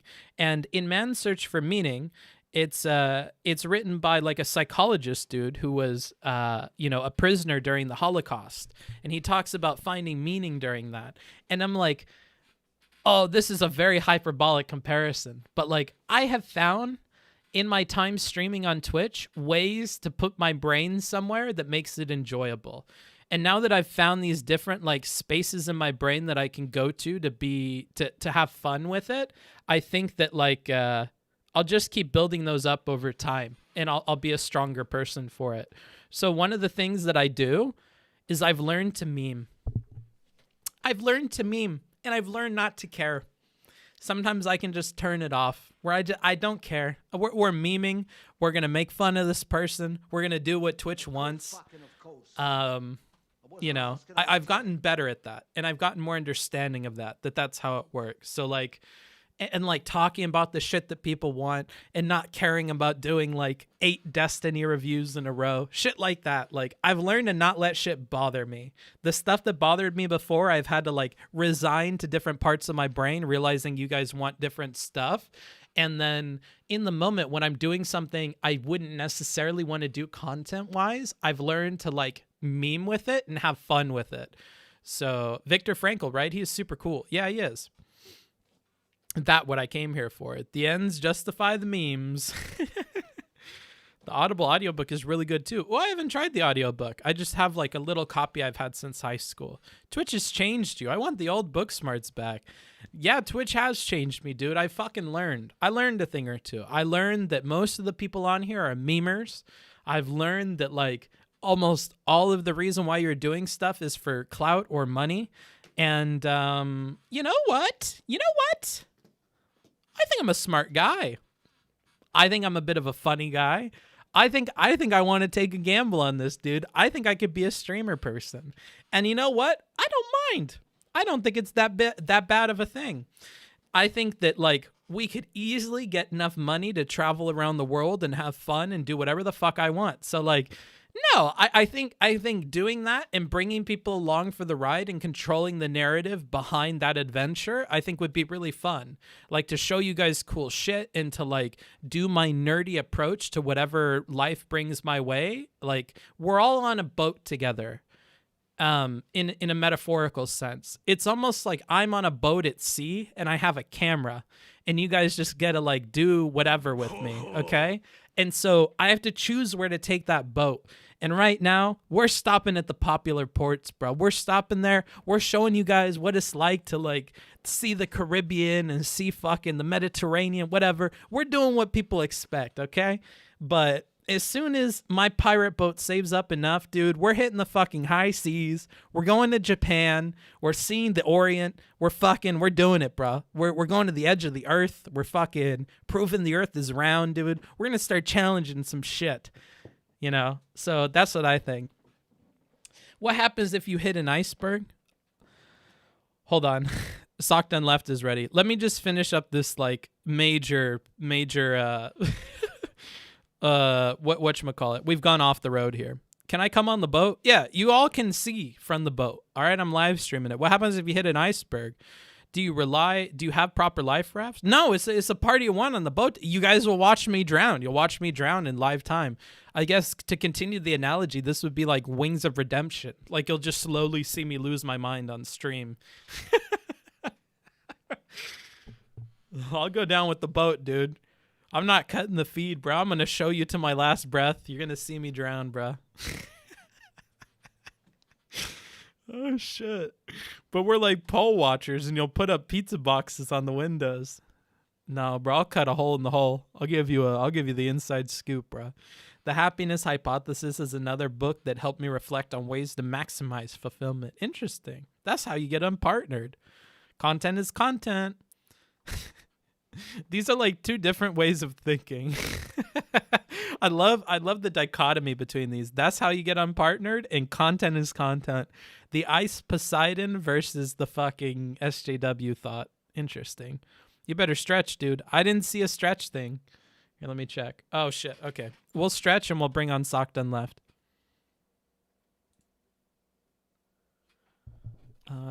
Hey, what's up, bookfucker? Damn. All right. Well, that's a wonderful introduction for me. Why don't you introduce yourself? Hey, I'm Aiden. I run a channel called Socialism Done Left. I think I did a debate with Destiny, and you wanted to talk about that recently. And more generally, I put out some memes that are oh so fire, and I do some debates that are relatively smart. That's about it. What's up with the femboy thing, bro? I mean, what's not up with the femboy thing? Man, the people love it. Like, have you considered trying it out? No, bro, I'm not about that I shall stupid call shit. him. Oh, what? You're not about that? Mini. Oh, you could I'm just not shave it about off, right? Then you could like put on the dress. You could try it out. What? Oh, fun thing. Cross-dressing as a woman is something that only a man can do. So therefore, it is one of the most masculine things on earth. Well, that's assuming a lot of things about gender and sex that I'm just not comfortable unpacking, bro. Yeah, I'm not about that stuff. I think that's a bit much. I think it pushes a line. I don't want my audience to start sexualizing me. That's my worry.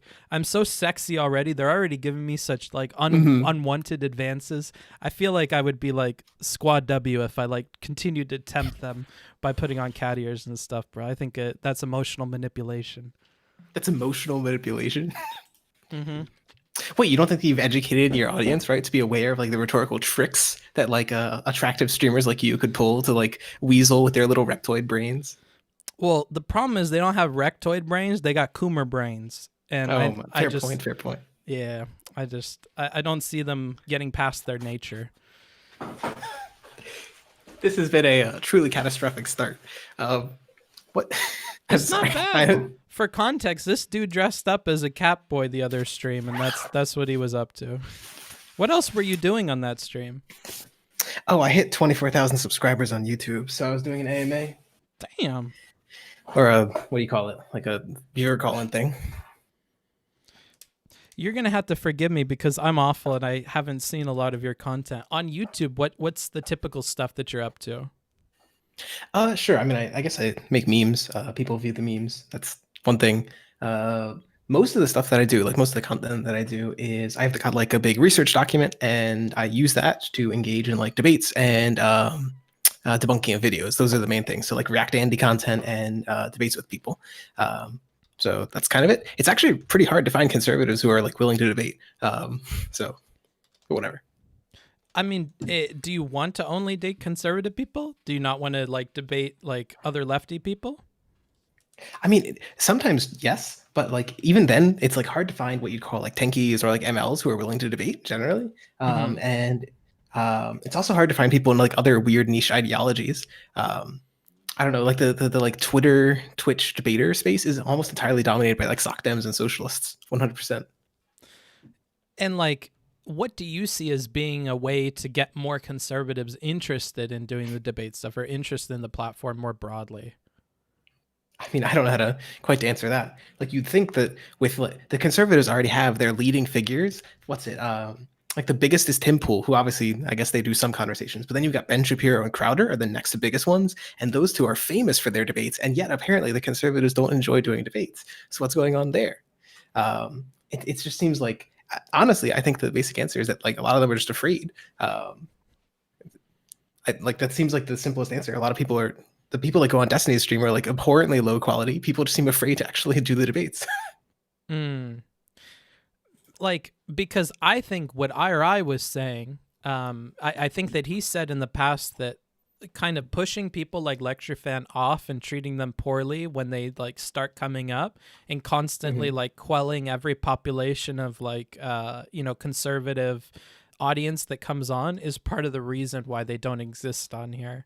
And so he tries to like support, or at least like explain the importance of conservative voices when they come up on the platform. And I had like never really thought about it like that. Like he's like, you have to realize that people like somebody who's conservative, like somebody like Lecture Fan, there's hundreds or thousands or whatever of those people out there. So whether or not you agree with the ideology, like it's good to have somebody on the platform to represent that huge group of people.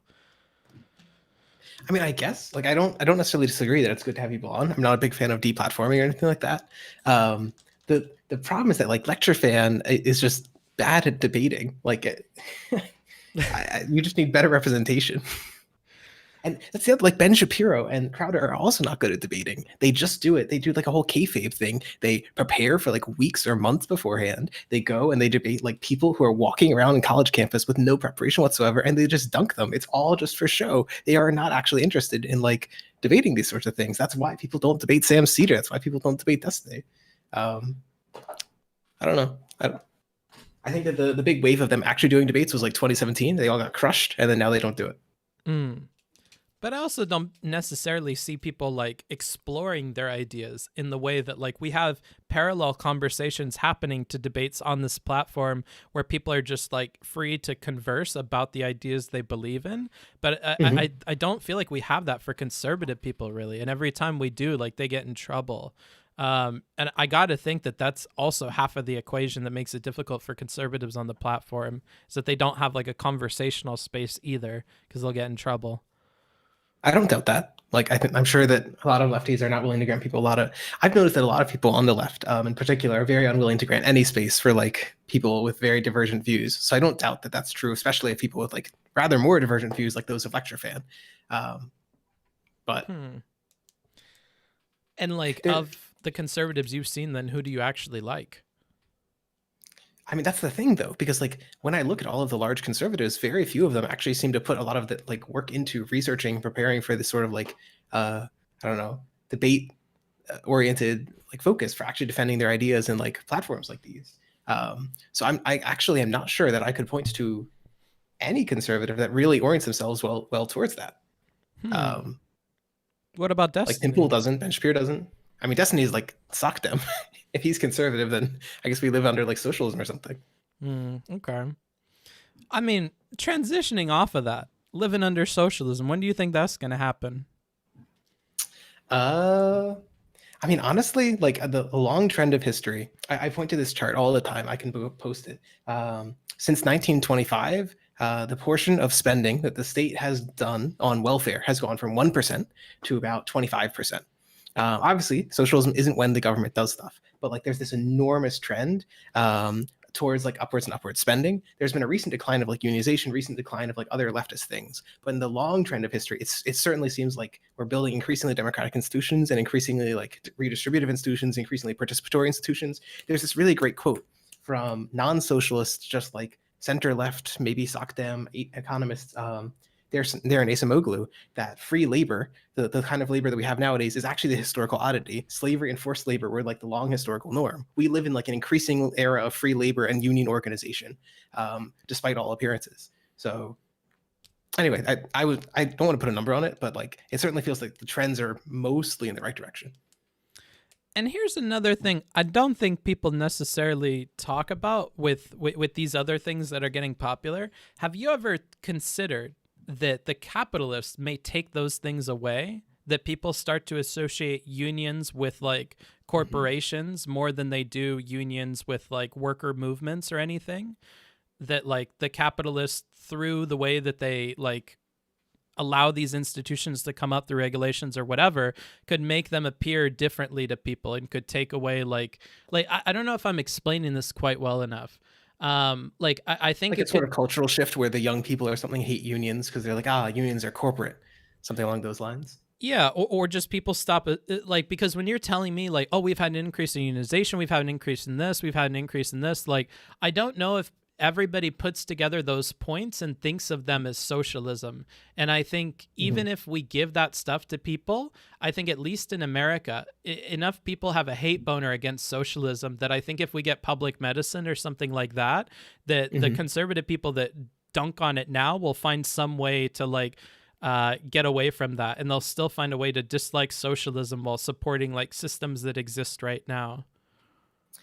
Maybe one of the things that I think is very interesting is there's this concept of welfare retrenchment. And a lot of studies show once you get welfare in, it's much, much harder to take it away. Like it's sort of a ratchet. It's much easier to put it in place than it is to take it away. That can be a good or a bad thing. For poorly designed welfare programs, it means it's really hard to undo them. But in general, if we think welfare good, it's probably a good thing. Unions might serve a similar purpose, where the stronger unions are, generally also so too are stronger like the political parties that support unions. They have like a symbiotic relationship. American politics is actually like the odd one out on that one. In virtually every other country, social democratic and labor parties were supported by unions and in turn gave a lot of power back to unions.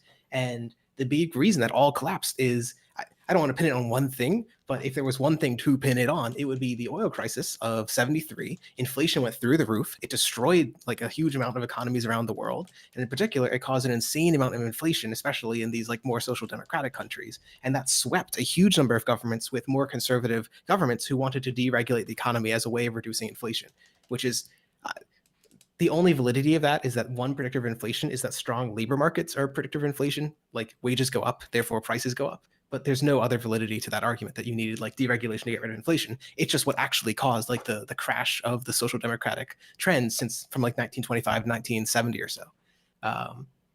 So I guess the basic answer is I think that what we're seeing right now is we're moving back to what the historical norm was, right? After the economic crisis, the IMF, the World Bank, even these big financial institutions, they're all saying, yep, we're increasingly realizing Keynesian stimulus really matters. They're increasingly supporting like unionization. They're increasingly supporting redistribution. They're saying inequality is a big negative effect on development.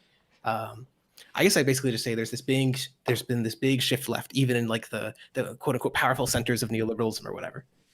Yeah, and I guess like to be more specific, what I'm talking about is like the socialism brand. Like I think the brand of socialism, I could see not being not having anything to do with unions anymore, or like not getting positive gains even if the unionization or something like that increases.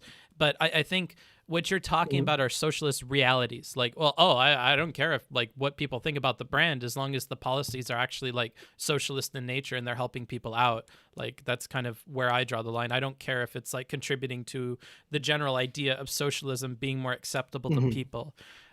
Just because a lot of the people that I talk to, both like on here and like offline in emails and stuff, that are lefties, they seem to want to push the brand of socialism. They don't want to push like socialist agendas.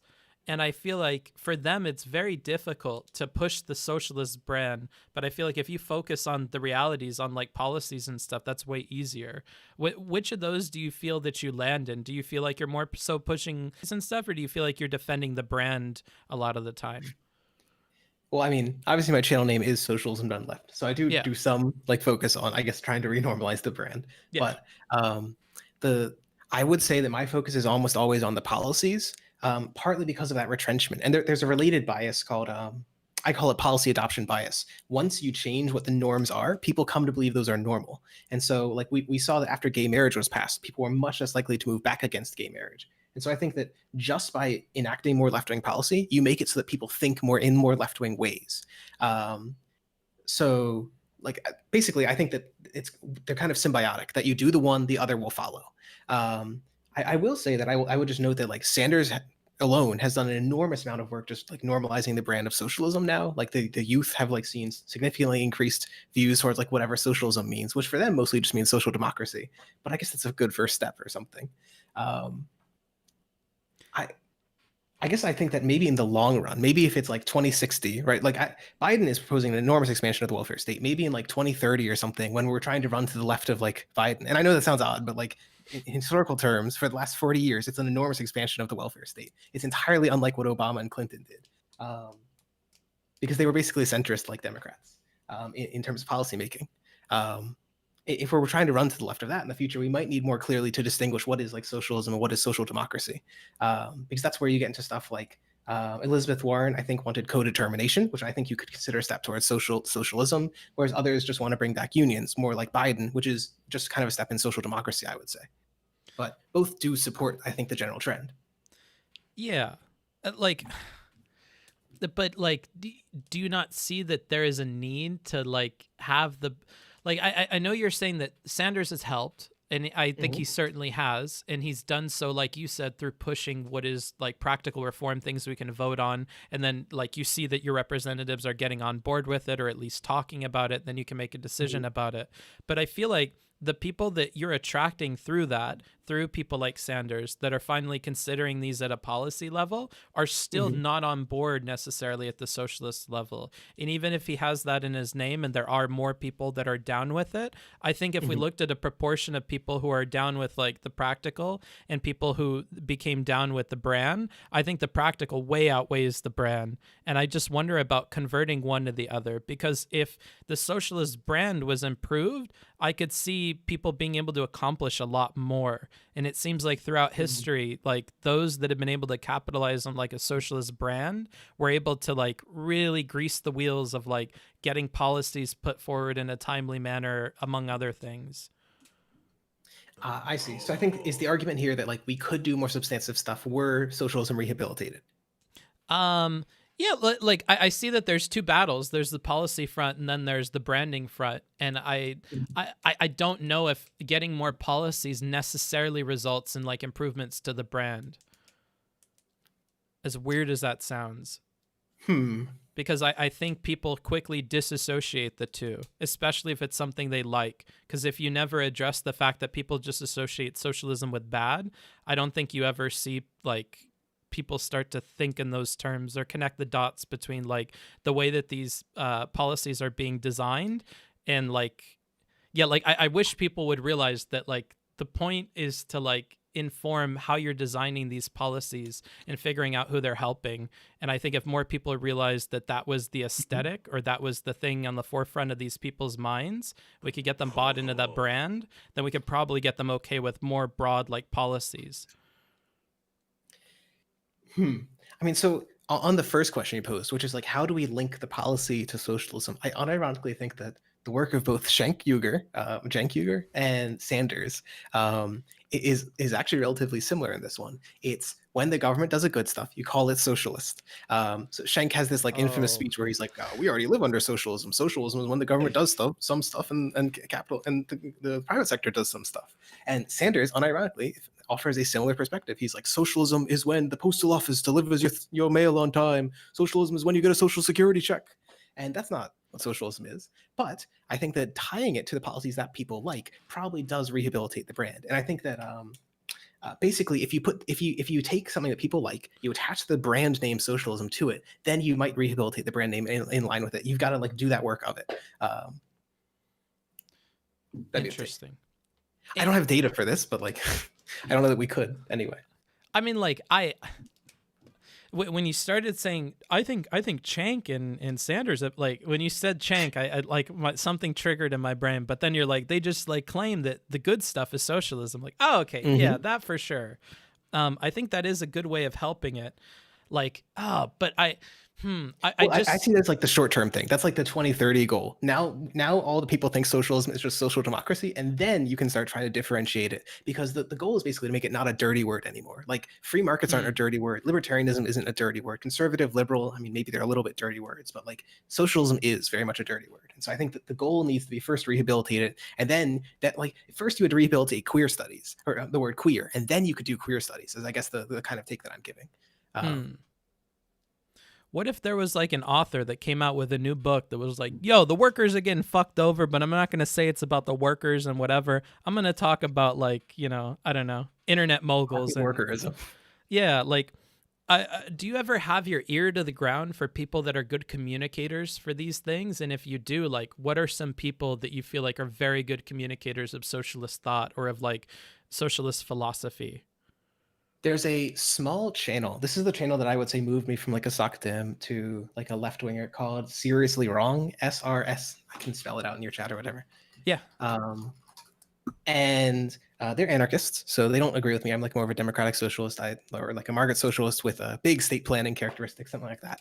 And they're more in like the libertarian socialist corner. But one of the big things that they do is they'll do like a podcast every week. They'll read a book and they'll try and like take a big idea from it. So one of the favorite ideas that I got from them was this concept of library socialism, which is to make a socialist idea, but put it in normalcy terms people can understand, like concrete terms. So the idea is that you go to the library, you want a book, you take it, and you take it for 2 weeks. Great, you can use the book, and then you give it back to the library. You don't need to own that book to make a significant use of it.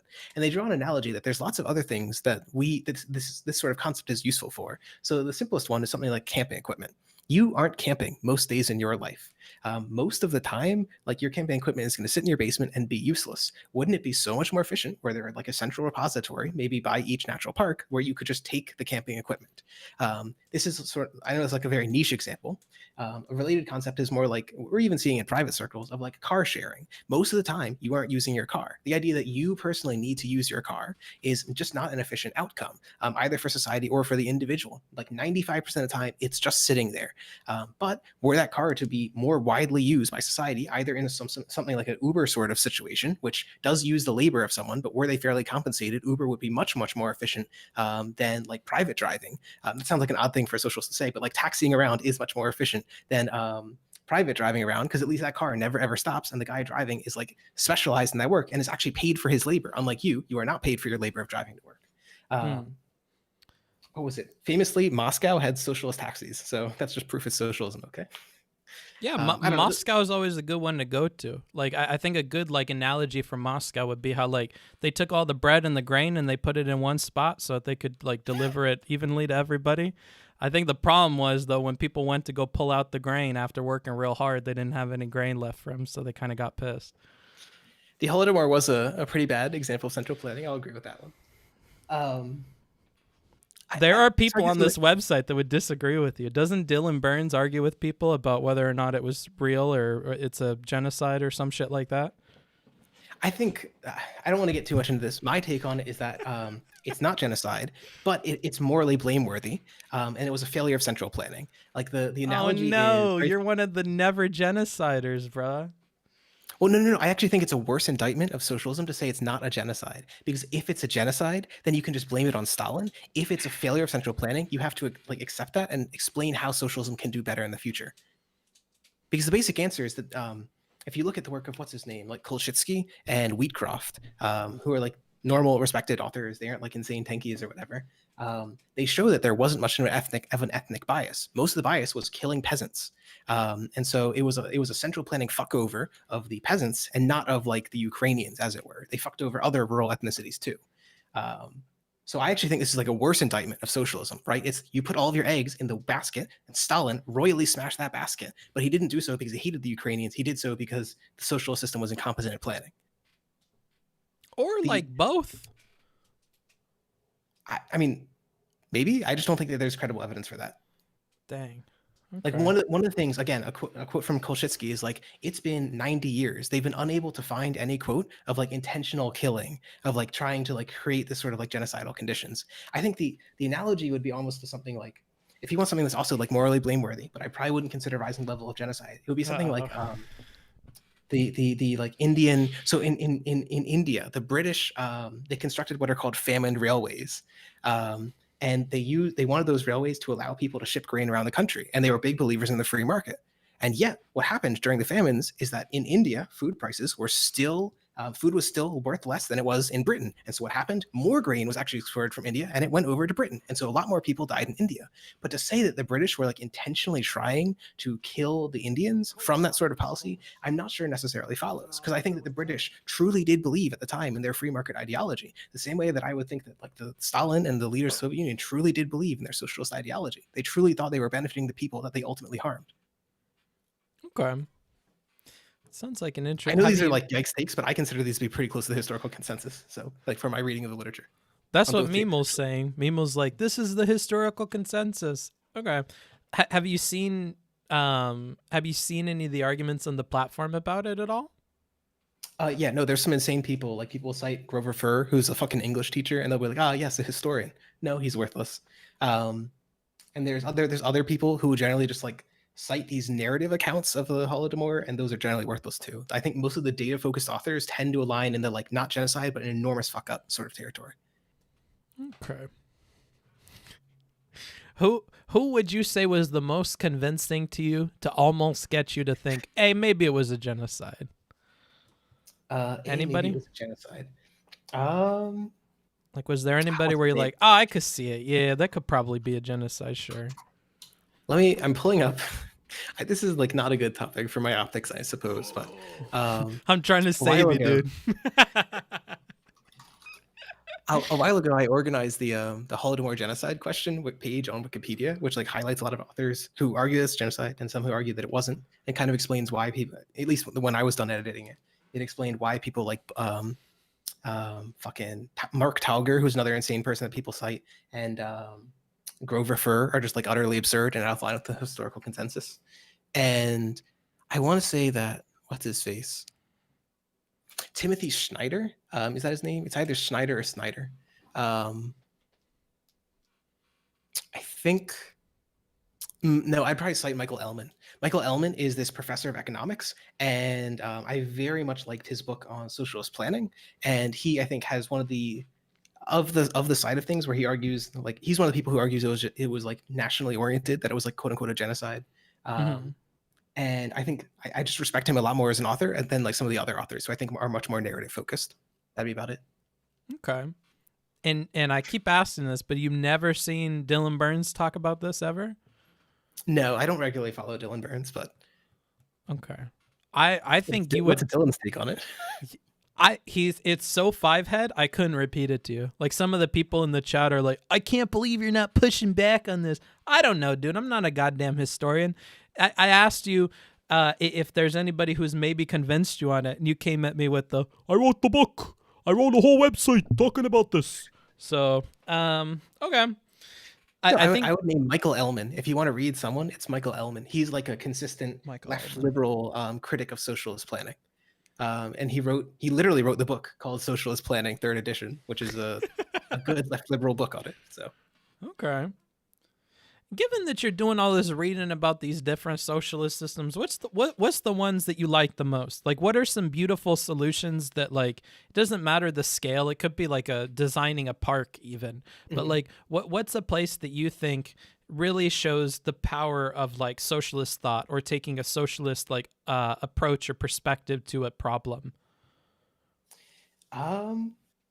Could you ask this question one more time? I feel like I didn't quite like. Are you just asking like models of socialism, models of planning, or?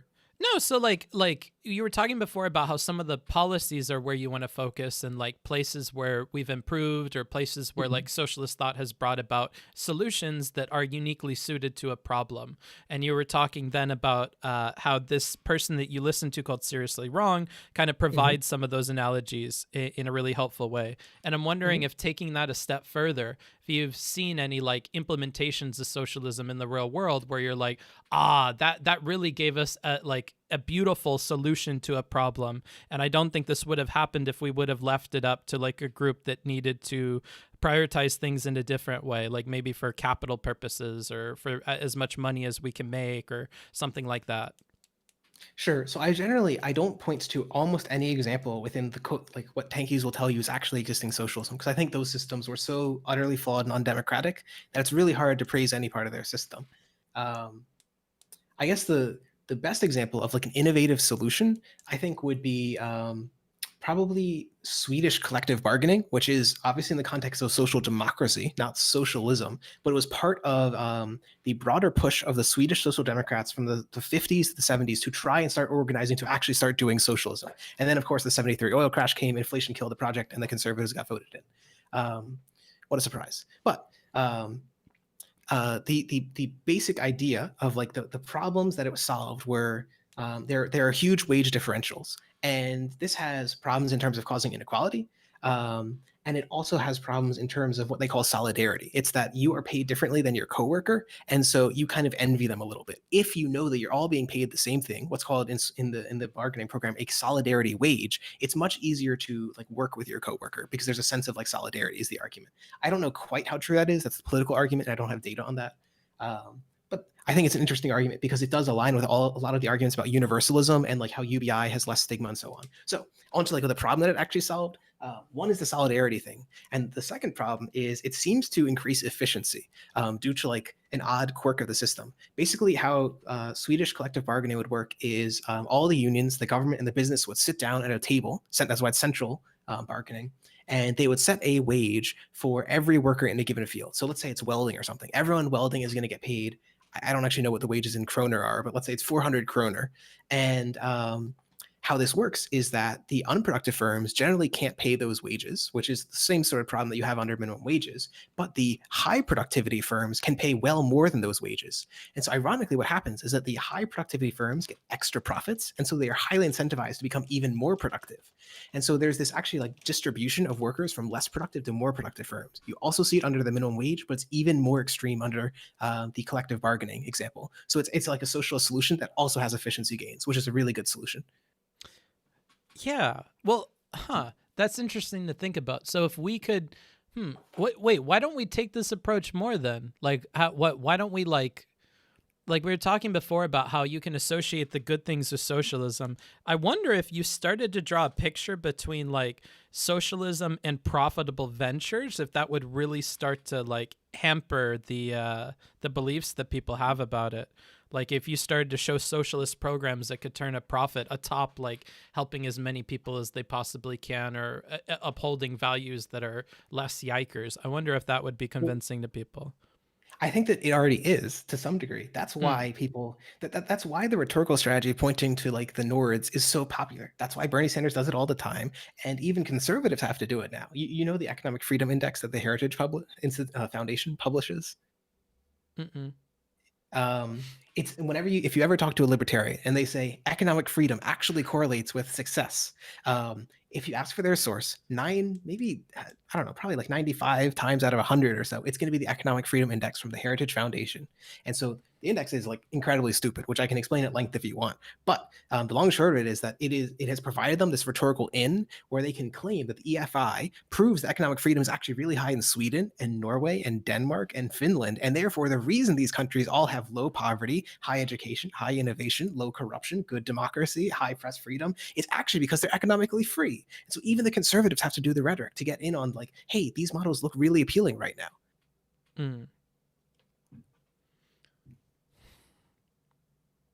Who do you feel like has the best criticisms of socialism? It's clearly not the libertarians because they're a bunch of dumb fucks, but like who do you find like has the most convincing like things that kind of persuade you over to different solutions to problems, or does that not happen?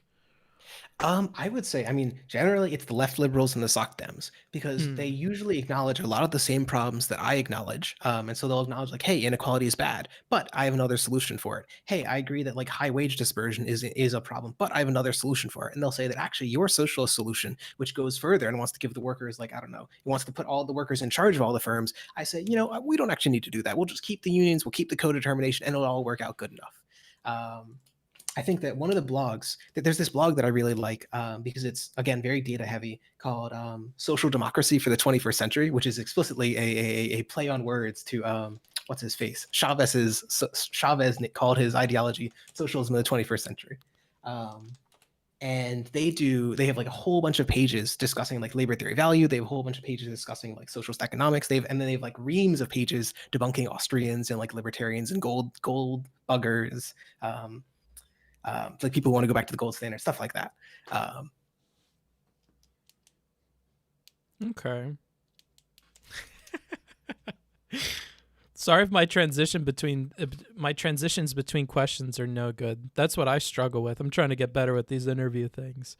Like you don't need. I don't need to. Oh, okay.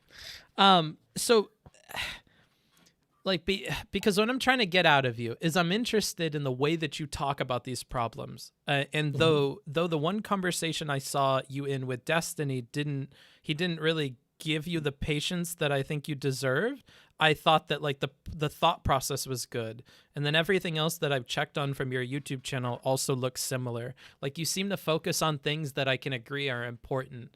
And that's why I'm interested to like see different creators and people that you like. And you seem well read. It seems like you read this stuff.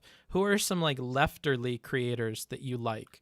Whether it's libs or socdems or anarchists or whatever, beyond just the seriously wrong dude. I feel like most of the more left content that I really like has come in books. I'm trying to think. One person that I could like provisionally recommend. Yeah, okay, Booksmarts, do your little dance, okay? I could provisionally recommend parts of a guy named Paul Cockshott, and yes, the name is funny. Who his faults are basically that he's like extremely in favor of economic planning. I don't think that's defensible. He has some really bad ideas about economic planning. Like he basically wants de facto equal wages, which I think is untenable.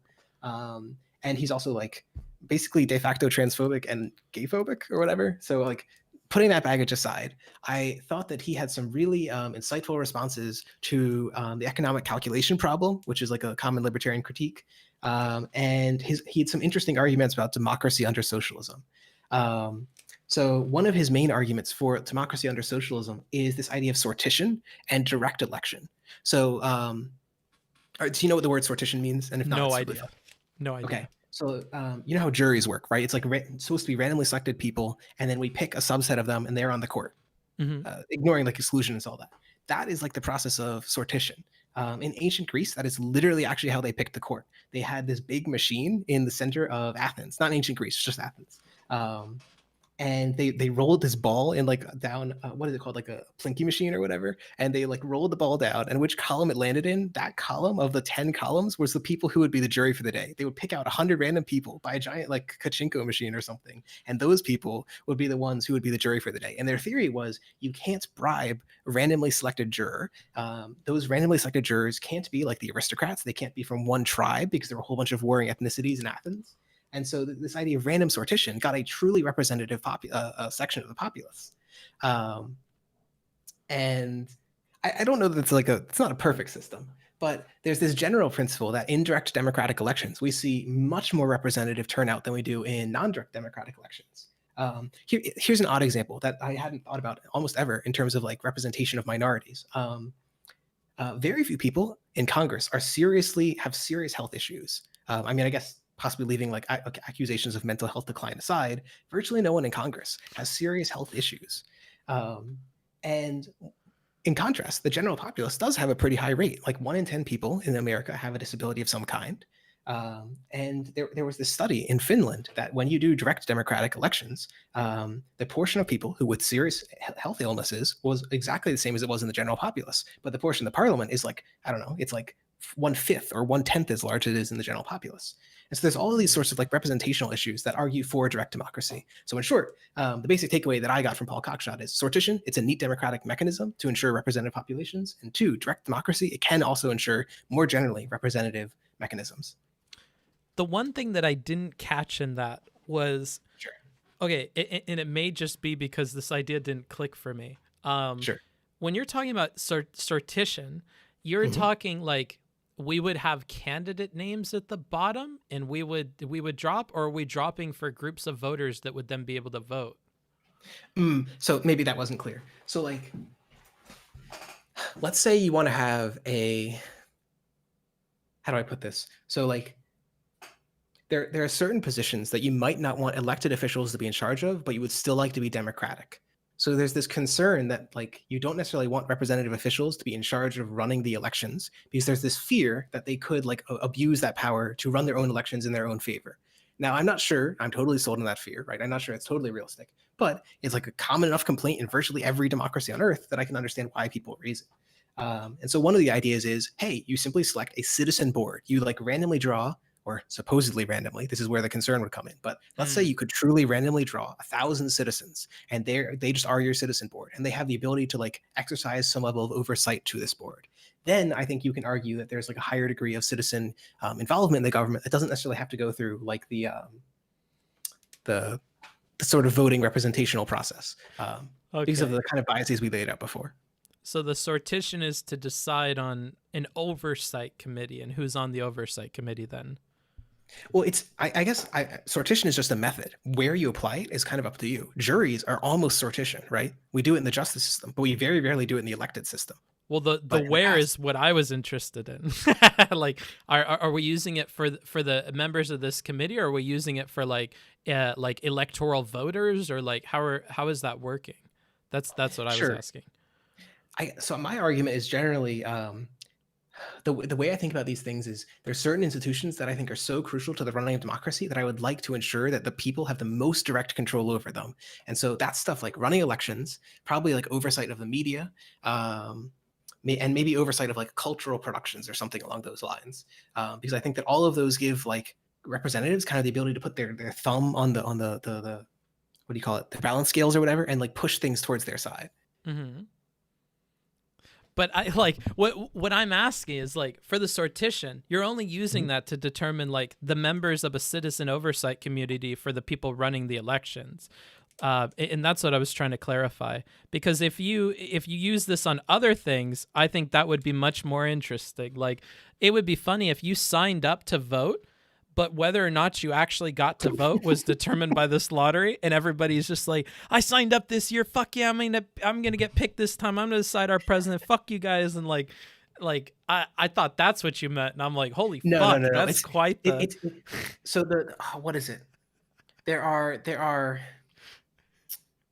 basically like three methods of democracy is the way to think about it. There's like there's elections, there's sortition, and then there's appointment. And so appointment only works if you think the institution appointing it is democratic. The other two are like ways of directly getting citizens involved in the process.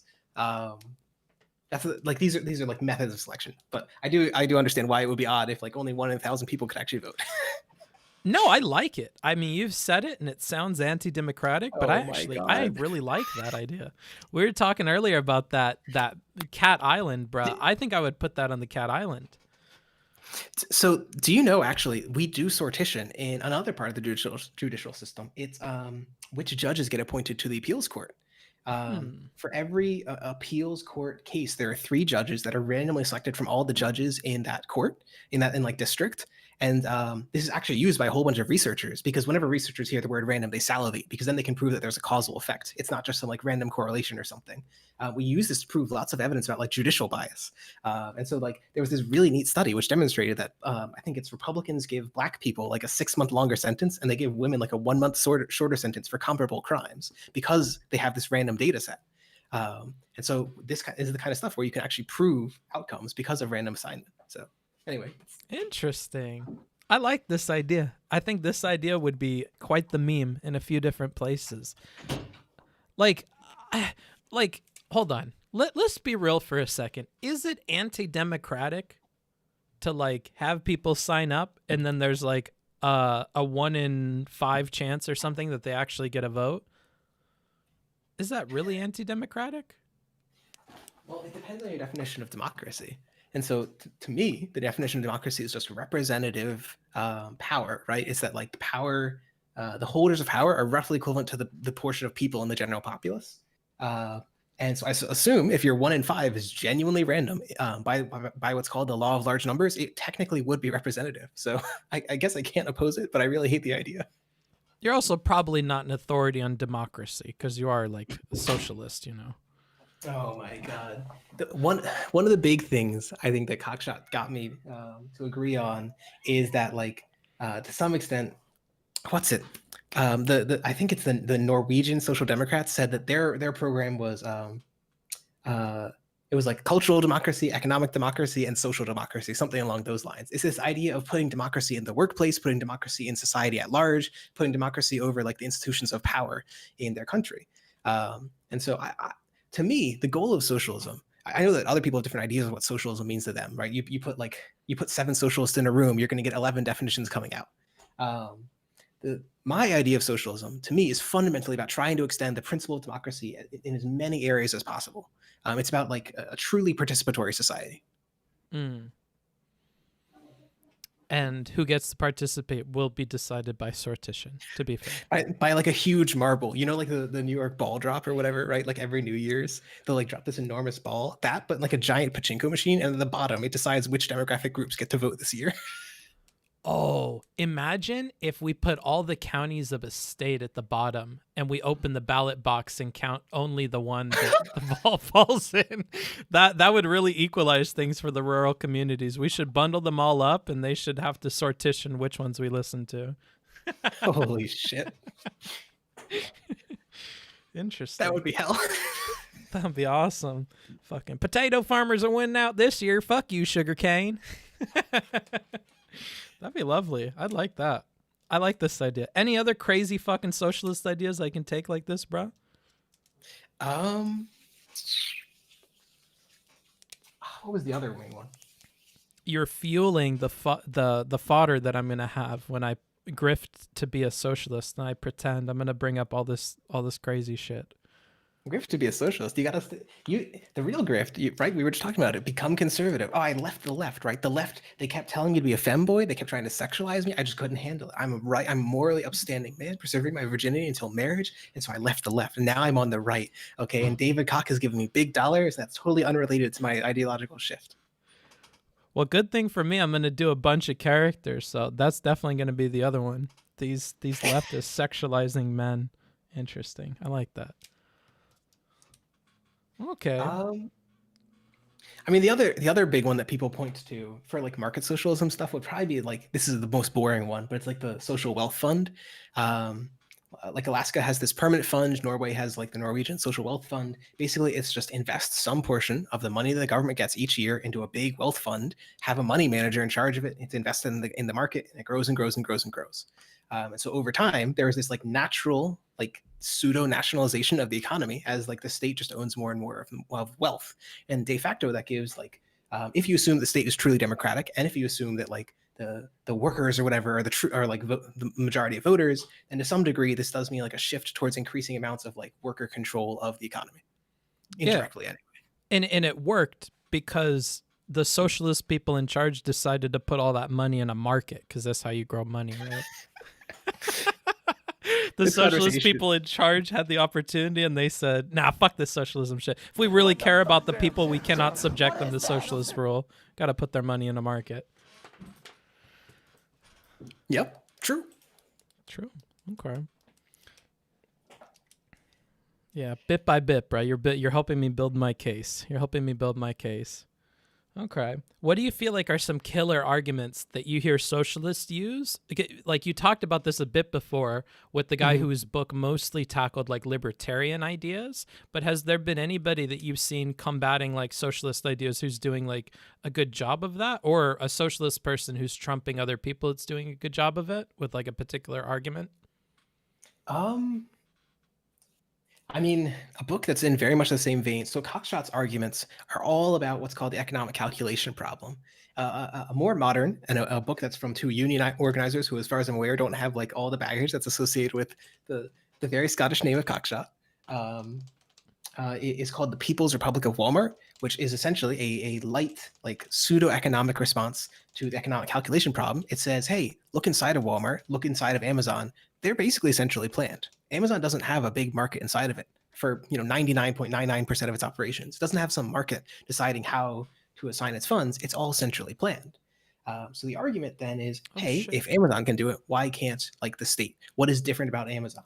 And there's responses to that, right? Libertarians aren't just like, oh my God, I've never heard of this before. They'll say like, oh, it's the market around Amazon that forces it to be competitive. But then you get into whole arguments that like, hey, maybe the socialists can ensure that there's like competition for government services and things like that. But I just think that the book is like a nice light. That's the key introduction to the economic calculation problem. Cockshot has like linear algebra in his like books, so much less light. That's interesting. Okay, and yeah, in a socialist state could live in a capitalist world, and just on the inside it centrally plans its shit like anybody else. Like I almost feel like Aren't our normal governments just like a light version of a socialist government? Like they just like seize like power over certain functions of the market and like take it back when they feel like they absolutely need to, or the people will freak the fuck out. Like, aren't they just giving like an uber long leash to business that they pull on from time to time, and we're just like asking them to kind of rein that in a little bit? Like, I never understood why it's so difficult to get people to realize that government is like the only tool we have over like corporations. How is this idea like communicated in your own discussions with people on the topic? Like, how do you get them to like realize the role that government plays in regulating business and like lean into that more? I mean, I don't usually talk about. I do talk about it. I don't have like very well formed ideas on this. The term, I think that there's power in a word. The term that I've sometimes liked to say about these things is horizontalization or distribution of power. And so there's this idea that like, if I want to plug another book, if you want to read one, is it's called The Narrow Corridor by, I want to say he's a Socdem, Darren Acemoglu and I think Robinson. And their argument, in short, is that that high growth democratic societies have generally had a combination of like increasing growth of the government and increasing growth of like civil service and civil society.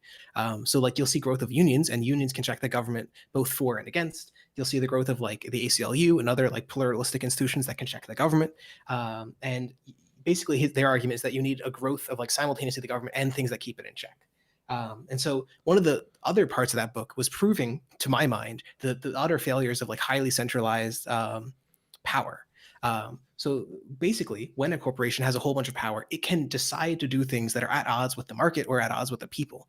And so they basically show like a lot of evidence that why is it that some societies like are just don't transition to democracy, like Saudi Arabia, for example? Their answer is basically that because a few elites have accumulated so much wealth, they have so much control over the national rents that they don't need the workers to like do an industrial society. They can basically just rely on extracting natural resources. In contrast, most industrialized societies got this huge base of workers who were politically engaged and educated and able to like fight for democracy. And so that's why some societies moved to democracy faster and earlier, and some didn't. And in short, the argument there to me, like the natural conclusion of that to me seems to be, hey, if highly concentrated power is bad, then probably highly unconcentrated power is better. It's like more stable for democracy. The more people who control our media, the more people who control economic power, probably the more stable that democracy is. The harder it is for it to like resist, I don't know, the easier it is for it to resist fascism, and the easier it is for it to resist like coups and so on. So the argument there is that like, the movement towards more unions, more like more localized political power, more decentralized media ownership, all these things provides kind of like checks to ensure that democracy is maintained. I like that idea, like separating the state from these other institutions that almost like serve to both have checks on like industry and the market, but also like the state itself. And I think that there is some truth to like starting out with giving power to those smaller institutions, and that's going to help like the state have more power in a more responsible way. I really hate to go back to any socialist country because they've all just not worked out so well. But isn't this what happened with like Russia? Didn't they have a bunch of like tiny communes or tiny worker coalitions or whatever, and that's what ended up forming their government that turned into what it turned into? Isn't that not how they? Really. Like okay. One of the big reasons, so I'm a reformist market socialist. I think that got to maintain some markets. Markets also can provide a check on the government because they aren't directly under the sway of the government. Business owners, especially if they're worker cooperatives and they're highly like politically active in unions and so on, they can provide a check on the government. The other element here is reformism. And so I think that what we've seen is there's, get another book recommendation, China with Stefan, 2011, The Strategic Logic of Nonviolent Resistance. And they show that statistically, violent revolutions are much more likely to either lead to democratic backsliding or no democratic gain, whereas what they call like nonviolent mass movements are significantly likely to lead to increases of democracy. And so the Bolshevik Revolution was not a nonviolent mass movement. A tenth of the country died in the Civil War between 1918 and 1922. Like it's a lot of people. And my argument is that The reason that you see high centralization in China, high centralization in Korea, high centralization in the USSR is because these countries had to fight for their lives in a civil war that was all or nothing, a total war. And so as a result, there were all the little local worker co-ops were crushed because the state needed those rifles, and they don't care if you want to go on a strike; they're just going to kill you. And basically, yeah. And so like war destroys like those local democracies. A incrementalist path can maintain those democracies.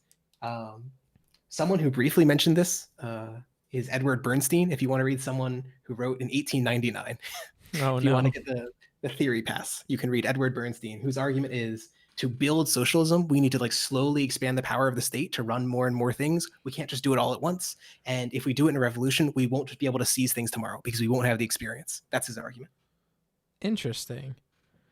And like, that would be interesting to explore. I might be interested in reading about it. People are memeing about a socialist themed book club. Maybe. I keep getting recommendations. Maybe. To be clear, none of these books are explicitly, I guess, except the People's Republic of Walmart is explicitly socialist. They're just like, I would say they're somewhere between left liberal and Socdem, but I think that the core of them, to me, is that they're all really big fans of democracy. And my argument is that ultimately, if you keep expanding democracy, workplaces right now, they're de facto dictatorships. The guy at the top runs it. Your only option is to leave or to like abide by those rules. Expanding democracy in the workplace, expanding democracy in like the government, expanding democracy in like a whole bunch of cultural institutions. These are like all to me the goals of socialism. And so that's why I think that I very much like these books. But at the same time, I would say that increasing like the power that all these individual people have is only as good as all the individual people. I like ever since seeing how these elections have been turning out in America, I really do worry that like you were saying, these smaller institutions need to come up at the same time as like state power, even if that's democratically owned state power. Like if you have a bunch of dumb fucks, like your education is no good.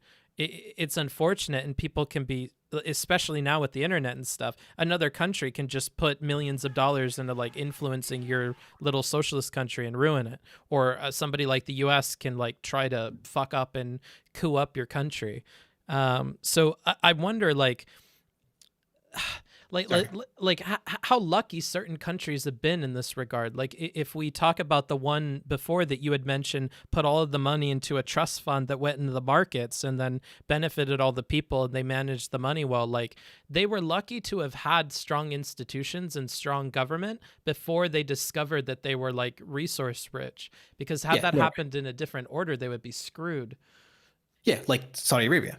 One of the what's interesting, near the very end of the book, in the narrow corridor, Acemoglu points to what he thinks is the best example of simultaneously building state power and building civil power, what he calls society power. And it's Sweden is an example he names, because simultaneously they built unions. They've more or less moved unions into virtually every firm in the country. They built out a huge like coalition of political opposition. They built up these new political parties, and they expanded state power at the same time. And so, if you want one more book recommendation, it would probably be Politics is for Power, Hirsch, which I think Destiny read, and you might. One of the arguments that it raises is basically that part of the reason we've seen declining participation and so on about politics is that we've just seen the decline of these like local organizations, because most organization is local. Most people don't feel a real bind to, I shouldn't say it like that. Most people can't be made to get out and canvass by national organizations. They need local organizations to do so. And so he points to the collapse of religion, the collapse of unions, and the collapse of local political machines as like part of the reason for why we've seen the collapse of like local political organizing. And so he's not defending any of these. He points out that most of the political machines were racist. I would point out that religion is like a highly reactionary institution, I think. And and unions often too were like extremely racist. So like these things, like doing things, just go back to the 1950s, no questions asked, is not like the correct option. The solution, I think, is to attempt to do, to return to the good parts of the past there. It would be attempt to encourage local political participation. So to me, this means publicly funded elections and probably publicly funded permanent local staffs for political parties. Because one of the things that he points out is that effective local organization often involves one or two people who are just like permanently paid to sit there and organize their communities, akin to a pastor, if we want to draw an analogy. And a huge expansion of unions, because unions too are a way for workers to get to know each other. And I think that this has benefits beyond politics. Something that I've often mentioned is we are literally the loneliest we've ever been. Every person in this country, regardless of their demographics, regardless of their age, is the loneliest you've ever been. We are at the highest risk of suicide that we've ever been, and it's because of that loneliness. And part of the reason that we're seeing rising terrorism is because loneliness is one of the key drivers of believing conspiracy theories and getting involved in terrorist groups, which sounds crazy, but the main reason people join terrorist groups is to get a social bond, which the more you read about it, I know it sounds crazy, but the more you read about it is literally true. And so people are joining these alt-right groups because they're lonely. And so you give them unions, you give them local political organizations, you provide them another path. They don't do that stuff. Yeah. That makes sense to me. Like I've always had the sneaking suspicion that a lot of the people that are gathering together in these groups are probably doing so because they're lonely. Like when I see a bunch of socialists getting together talking about revolution, I can't help but think those are some lonely people doing this out of some like lack of social interaction. I'm just memeing, but okay.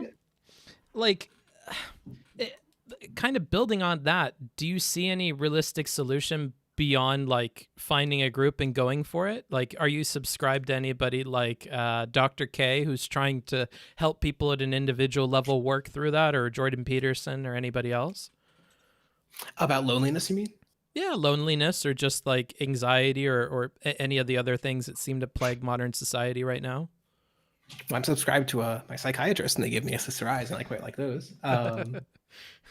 I guess I don't focus too much on the SSRIs. I'm like the political person. I guess you read a lot. To me, though. the solution is not individual. It's systemic. Like the reason people are lonely is not because we all collectively chose to individually be lonely.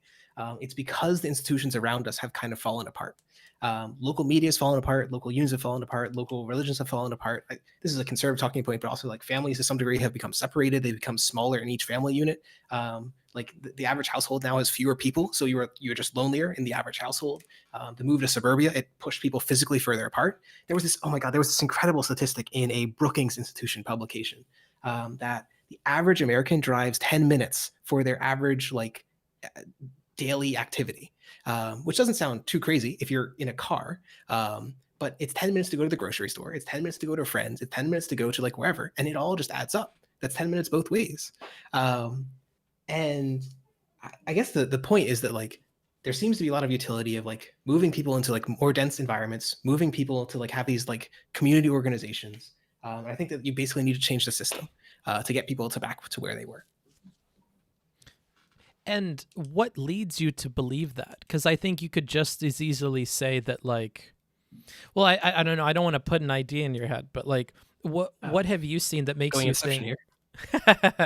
Like, what have you seen that leads you to believe that this is an institution problem, not an individual problem? Sure. Or at least that the solution necessarily needs to be like institutional, and that there's no way to like encourage individuals to do it. I guess I don't know that I'm trying to think of evidence that would specifically point to one and not to the other. Most of the evidence that I'm pointing to, like the stuff that Hirsch cites, is just strong correlations. Like you see declining religiosity, people get more lonely. You see declining community organizations, people get more lonely. It can't necessarily prove that people aren't like choosing to do these things.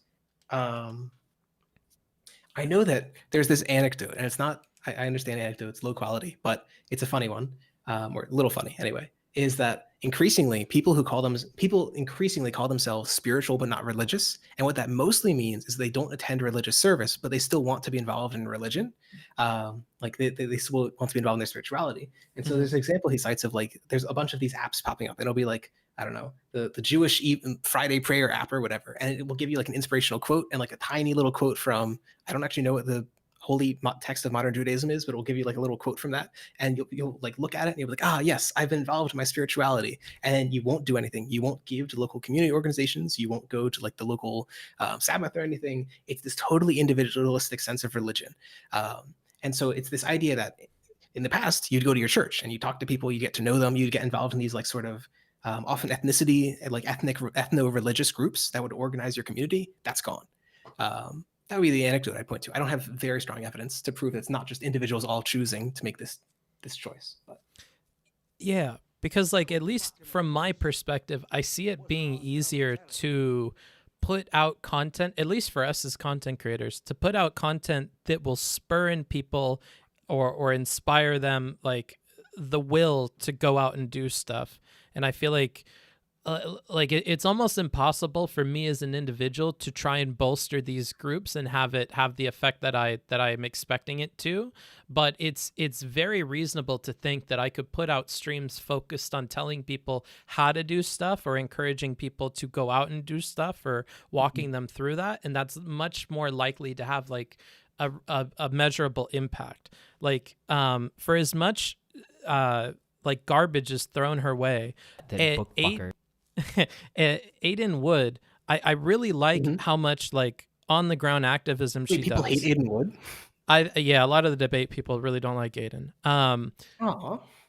But that's because she doesn't like playing their game, and she's not good at playing their game. But she's very good at playing her game. She's very good at like doing boots on the ground activism and like going out into her community. And I think it's important to have people that make that a normal part of their life and they broadcast that on stream, because then it makes other people feel like that ought to be a normal part of their life. Like if you never grew up with a parent that took you to political stuff, or you didn't grow up actually like engaging in any of these processes, you don't even have a frame of reference for like what does that involve? What do I go out and do? Like how much of my time is that going to take? Can I show up once? Like there's a lot of like hidden questions they haven't even thought about that are keeping them from doing it. But if they can see you do it and you're a role model for it, I feel like that could have a much bigger impact than trying to bolster the institutions themselves. So I totally get, it seems like the gist of your argument is telling people, hey, it's just institutions. That doesn't really help them go out and actually solve it, right? You need something that individuals can do. Yeah. So I totally get that. And that's one of the big reasons I did like Hirsch's Politics is for Power, because at its heart, it's all fundamentally an argument that individuals should go out and do that local organization. I think actually one of the big failings of the book is it doesn't provide at the end like a little manual, like here are the most effective steps to like, I don't know, sign up a little precinct, your local Democratic precinct. Here's the paperwork you're going to want to ask for. Here's like how to get the voter access like database thing. I shall call him. So I was actually a little sad about that at the end, but like no, it's totally all about that. I do like that Aiden Wood normalizes like community activism. I totally agree with that. I know that this is an individual, not a community thing. I was going to plan to probably do like phone banking or text banking near the January 5th Georgia elections. Nice. So try and normalize that as well. But I think that like Aiden Wood doing it is also a great example of that.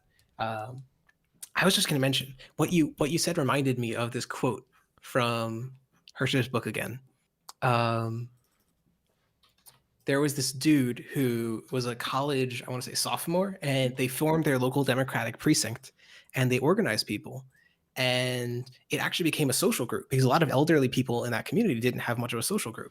And so the quote goes, "This group serves a really important social role in the lives of our members. People send Drew, the organizer, notes saying they've met more friends in this town in the last year than the previous 20.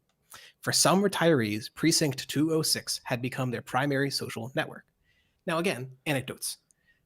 But I think it's important to note that like the social benefit of this is extremely important.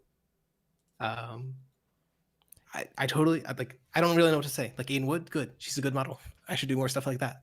My goal is I want to do the local organization stuff. I don't know that I'm actually going to be living where I currently am, so I'm trying to wait until I know that I have like a more stable footing.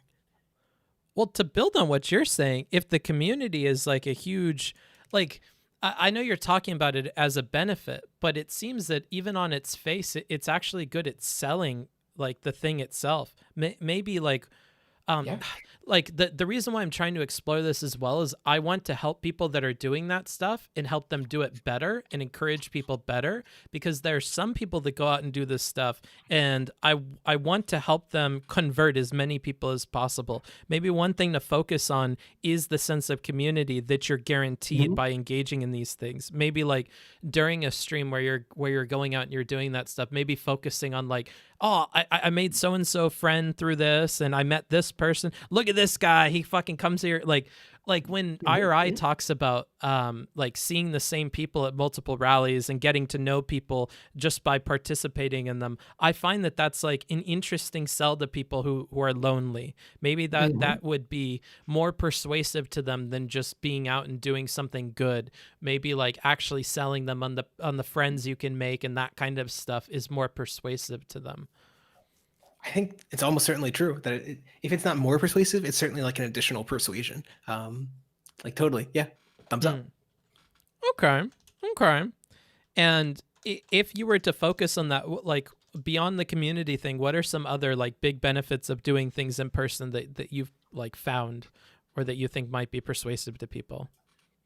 I mean, most of my in-person experience has just been like, it's mostly been like student groups, which hasn't been very effective. I would say like those were generally conversational sort of things, but I would say like you form like a student group is another social group. So I think I was president of my like local secular student alliance. So a lot of secular kids, very like much more lonely than religious kids. And so like it provides like a fringe network that religious people sometimes just kind of inbuilt get because they go to like a regular how do I put this? There's a reason you form friends with people that you go to work with, because you see them over and over and over again. It's the same reason you form parasocial relationships. All the people looking at both of our faces think that we're their friends, even though we virtually never talked to them or haven't meaningfully interacted with them in any way. It's just because they see us over and over and over again. And so our stupid reptoid brains are like, ah, yes, this face I've seen many times is our friend. So same thing happens in community work. For better and for worse, you will think of the people there as your friends because you've seen them over and over and over again. And so I would just say like that is like a genuine thing that I've observed. It genuinely does reduce loneliness and doesn't create a sense of friendship, though that all has been destroyed in the last year or so because of COVID, but whatever. Well, taking your approach where you want to like bolster the institutions or you want to make them more attractive, I mean, like how can institutions do that? Like what are the groups that you currently help out or volunteer at? What can they do? What would your advice be if you were in charge of them to make them more appealing to these people who aren't going out and like aren't doing this stuff? I know that this isn't advice. This is like a joke. One of the groups I went to was called the International Socialist Organization, and they dissolved because their head was accused of sexual assault. So don't do that. Advice number one: don't have leadership who is involved in like crimes. But insert Vosh joke here. Insert Vosh joke. Sorry, I mean Irish laddie. My bad. He's a changed man, right? Reformed. Yeah, no, right. He's reformed. He hasn't revolted. He's reformed. I guess I think really selling the friend group part of it could be one thing. And I think two, the other thing that a lot of the student groups didn't do is any serious political activism. So one of the things that I noticed, I was also in like college Dems, and when I read Hirsch's description of like most college groups, I was immediately struck with how apt it was for mine. It's you'd go there, a local politician who's running for office would give you a speech. You'd be like, ah, yes, this is a really rousing speech. And after an hour, you'd go home. Maybe you have pizza afterwards, and like that can be a nice way to get a social group, which again has the benefits the other groups have, but you don't actually do anything. And he cites these anecdotes again, where they could get 100 people on buses to go listen to Pete Buttigieg and Bernie Sanders do rallies, but they could only get 2 people to go and canvass in New Hampshire for like this. I think they were in like a Yale area school. And so a lot of people, they'll happily go for the kind of the social events, for the fun events, to like go listen to the guy that inspires them, but they will not do the like dirty work of actually going around and talking to people. And so I think normalizing that might be a step towards that. One of the examples that he points to of a successful group is it's the one I just mentioned to you, the guy with Drew. It's I I want to say they're in North Carolina, but I might be totally wrong about that. So some college in North Carolina, they integrated the college Democrat group with the local precinct group. So now permanently Precinct 206 has one board member who's a part of the college Democrats. And as a tradition, not as like a rule or anything, but as a tradition, the college Democrats will go and meet with Precinct 206 at their local meetings. At least that's how I understand it. And so to me, these all seem like things that are going to normalize this as an activity, and they're also going to normalize you forming community relationships with local people. Okay. And do you think there's anything to having like appealing people in role model positions for these groups as well, like making it appealing to be the hardworking person? Because you made a connection to work, and I think that one really important thing to like keep people at a job is to try and make sure that the leaders are people that they can connect to, that the people in charge of them are beyond just being like agreeable, are actually like role models. Like there's somebody that the person aspires to be, or they demonstrate like characteristics that that person finds value in. And like a lot of leadership styles nowadays are trying to like sell their workers on why the person above them or in charge of them is like better than them in some way, or has qualities that they would like to emulate.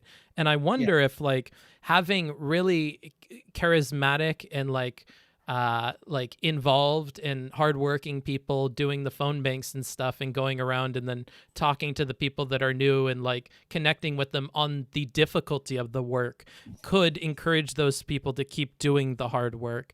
So people will show up for pizza, like you're saying, and they don't care, but it's difficult to get them to do the hard work. I wonder if part of encouraging them to do the hard work is to show people they admire engaging in that, and then it makes them feel like, to emulate that person.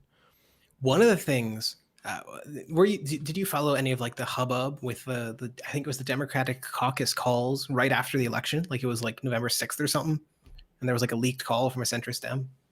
What happened? Leaked is like a light term. It was going to become public anyway.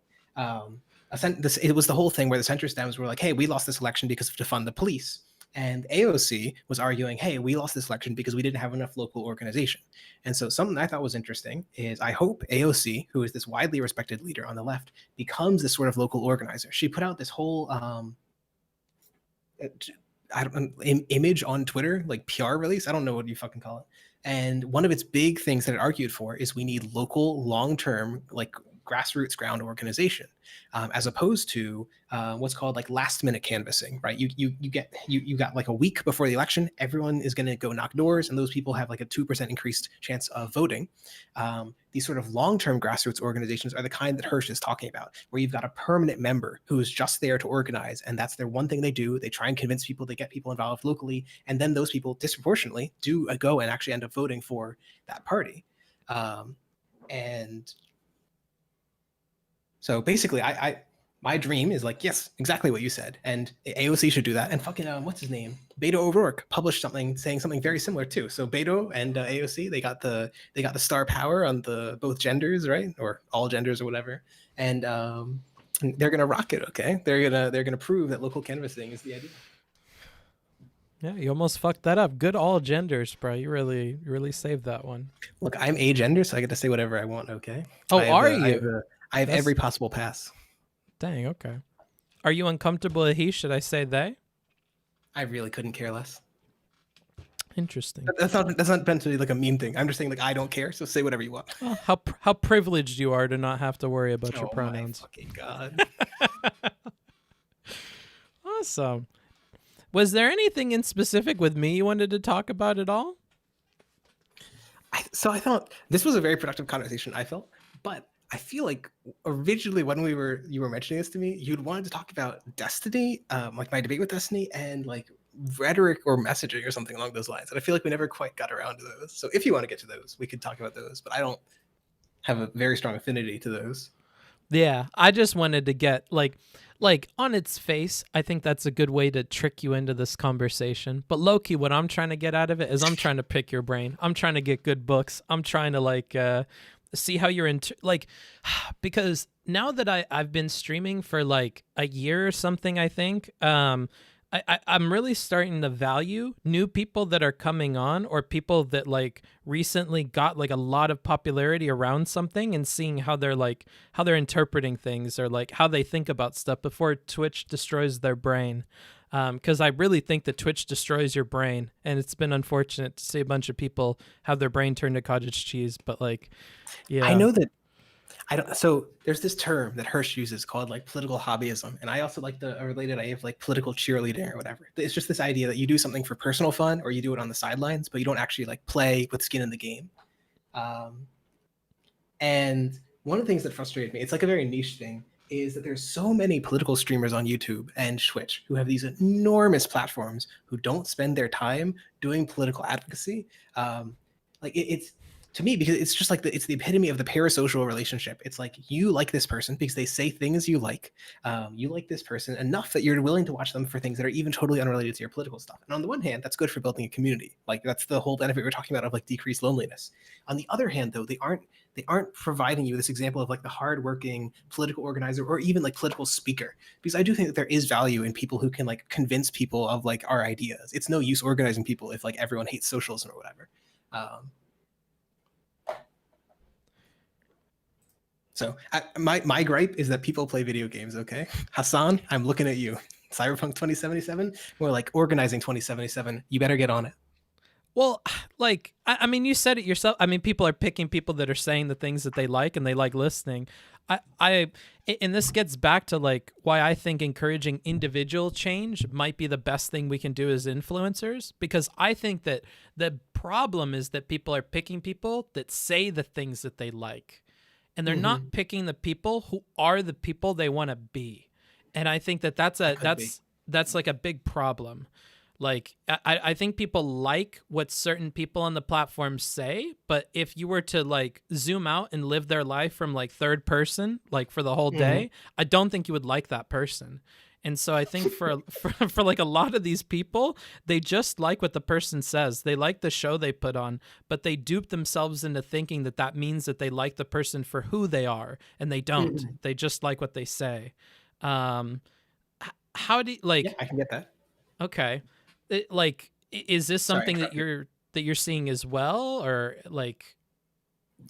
No, I mean that's basically it. That it's people. It's the big thing that Hirsch does is show that a lot of politics is like sports. You don't like your team because you've got a very strong, well thought out reason for liking your team. You just like it because that's your team. And he literally demonstrates that they're very equivalent stats, but for like various questions like, would you have your child marry like a Patriots fan versus would you have your child marry a Republican, sort of things. And so a lot of this is just tribalism. You like your guy because he's your guy.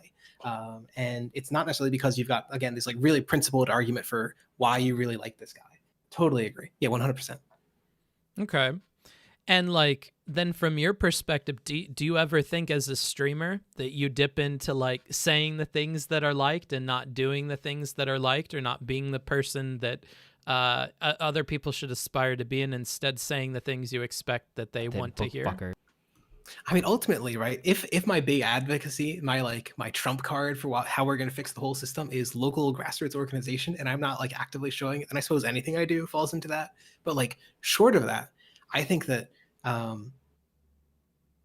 I would say that like the other really important thing is trying to the other two big really important things I should say is like, one, trying to convince people that these things are true, and two, trying to explain how best to explain that they're true. I do think there's utility in both of those. And so I do try to spend most of my time doing those things, like either engaging in conversations like the one that we're currently having and trying to like find ways to effectively explain them to you, who I presume does not hold all of my views. And then the other time is like, usually it's like the usual debunk stuff or whatever, right? It's like trying to confirm people's ideological priors so they stay leftists. Okay. And like, I hate to say this, but like, do you ever feel like you could use this to like paint the right people the wrong way? Like maybe you could point out. There's so much room for abuse. Are you kidding? Okay, interesting. I'm just checking. I'm just seeing how much you thought about this platform. Who's going to fact check you? If Hassan lies, if Destiny lies, if I lie, who's going to like cut my pay or something? Holy shit. Okay, then are you going to blow up and you're just going to grift, bro? Is that where you're at with it too? I personally would like to believe that I'm like a sincere believer, right? I'm cut of the true cloth or whatever. I suppose I can't really know, but I'd like to believe that I am. So you're like a true lefty then? You're just a grifter, right? Yes, the true left is grifting.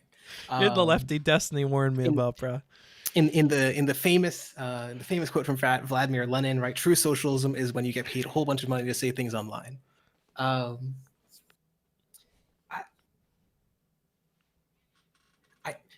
mean, this is actually like a big concern of mine. It's this big one of the upsides of really centralized media is you can much more easily fact check it, right? Like it's so much easier to fact check Fox News or big like centralized institutions than it is to fact check 1,000 tiny little institutions. And so one of the things that I wanted those like sortition, people's council sort of things to be in charge of was ultimately, I would like a shift to fully publicly funded media, something akin to like Patreon, or if you've heard of it, democracy vouchers, where every person gets like a $5 monthly stipend or something that they can spend on, let's say, political news. They can send $5 to their favorite political news creator. It's basically the way that ads work, but it's a little bit more intentional. So you aren't just sending it to something because you like that content. You're sending it because you're like directly choosing it. Again, the analogy is like democracy vouchers, which I think are a thing in Oregon, but I could be wrong. I know they're a thing in Seattle. And my argument is, once we've got this like publicly funded system, I would literally like for these citizens commissions to be in charge of, in some way, limiting people's funding for violating basically being fake news, for like publishing things that aren't based in fact, publishing things that are based in opinion. And the reason I want to leave it to like citizens is say like ask 1,000 citizens, make sure that 80% of them agree, like, hey, is this channel publishing fake news? Yes. Okay, well, we're going to cut their funding by 50% for like 3 months or something along those lines. So you can directly force media to be more truthful, because right now alt media has virtually no like safeguards for truth. The only things you can't do is lie so bad, like Alex Jones, that you get deplatformed and people won't advertise on you anymore, and then YouTube will kick you off. Like the guardrails are so far wide that literally anything goes. It's extremely frightening, actually. I mean, you keep going back. Like, okay, I'm gonna have to say something I've been avoiding saying. Okay, you keep going back to all these democratic solutions. I think I'm a bit. You know, I don't think very well of democracy. I don't know. I like, we give all this power to the people, but you're ultimately relying on the people to make good decisions. And I feel like, at least in this country, it would seem that if you give all that power to people, they could just as easily choose like news stations that are saying what they want to, or some clever person can get enough people together. The unfortunate reality is that they're already choosing that. And so the only distinction to me is I think that if you force people to do it intentionally, they might be slightly more thoughtful in where they send their dollars. Like if you look at it, like Fox News is not like a big bastion of truth. It wins because a lot of people watch it and a lot of people love the entertainment that it provides. Right? Like its main time anchors like Tucker Carlson and Fox and Friends, they're not out there just like, here's another study published in Nature yesterday. They're out there to make you laugh along with some conservative hosts who are going to spout some BS about illegal immigrants or something. It's infotainment. So I think that we're already, unfortunately, in this world. And we've basically been in this world since that it's been cheap enough to do more than 3 channels on TV. How do I put this? So I do agree that there's this risk that like people choose poorly, but we're already in this situation. The question is, how do we improve that? And my suggestion is that's why you want to slightly tighten the guardrails. Why I'm saying is like if 80% of people can agree that something is fake news. And so for reference, 10% of people think that InfoWars is reliable. So I think 80% would capture some stuff like InfoWars, and it might capture a few more things that are slightly more reliable. I don't, it sounds odd to call InfoWars reliable, but like slightly less insane than Alex Jones would also get caught in this kind of system. So that's why I'm setting a really high barrier, like 80%, but it still would catch some fake news. That's basically my way of thinking about these things. And I guess if you have a better solution, please fucking tell me, because this is one of those things that I'm extremely worried about. I mean, like, how do you solve media fake news? I think you're trying to like democratize the carrot. And I think you got to you're democratizing the carrot. And I think it would be fun to democratize the stick. The stick? I think it'd be fun to get 1,000 people that are allowed to do complaints, that you're allowed to issue like a very serious complaint once a year for one like media station that's like, hold up, we've got to consider getting rid of these people. They're doing damaging shit. And you got to make your case. And then of the people whose cases are not crazy and accepted, they go into your sortition lottery, and then we put them together together and they have to decide on like which 3 to like cut funding from. I think that would be more attractive. I mean, that's literally my proposal. It's literally that I think that the sortition should vote. The first suggestion is what I left out, which is like, hey, people should submit complaints. And then the suggestion is once you get enough complaints, then like you've hit the 100 complaint mark, then we pull up a little sortition thing. They rate the complaints to see whether they have validity. And then if they vote to like remove your funding, they remove like, I don't know, 50% of your funding for like 3 months. And let's say if another one happens, another 3-month period, they shut you off for 100, maybe a third one happens, you're just off. You aren't allowed to broadcast anymore. I don't know if I fully, like, I don't have a perfect setup for the system, but I do actually basically think that this is democratizing both the carrot and the stick. I suppose what you could actually be doing in inverse, if you wanted to democratize the carrot, would be let those citizen tribunals also, if they vote 80%, give a slight pay raise or something. Like you get a multiplier of like 1.1 times, and you get slightly more money if you've had really high quality journalism or something. But I don't know. Or if there was, oh man, how cool would it be if there was a market for journalists the way that there's a market for like professional athletes in sport? If we had like a draft and Fox is like, no, we really want Tucker Carlson, and like what if they just grift for whatever and we just have them on an open market, and then people actually get invested in individual reporters and they can start to like actually consume news in a way that I think is more reasonable, which is like to get to know authors and like go after the ones that you like. I mean, I agree. That's like what people should be doing. If you want to talk about long-term solutions, it's ultimately from the demand side of things. We know that more educated people who know more about news, people who trust science, they are enormously less likely to believe in conspiracy theories, enormously less likely to like watch Fox News, enormously less likely to vote Trump. So I do agree that like changing viewer, watcher, consumer behavior is the ultimate solution, but that's the kind of thing where like the boomers are going to be here for 30 years, the millennials who are going to be here for like 50 years. You can't just change the current population. You need to like deal with it as it is. Yeah. And people have been saying that with like one of the people in chat was like, oh, we just wait for the older people to die off in response to something. And I think that one thing we found throughout time is that's never a solution. Like we thought racism would die off and stuff. Like it doesn't seem like anytime you wait for old people to die off that it solves anything.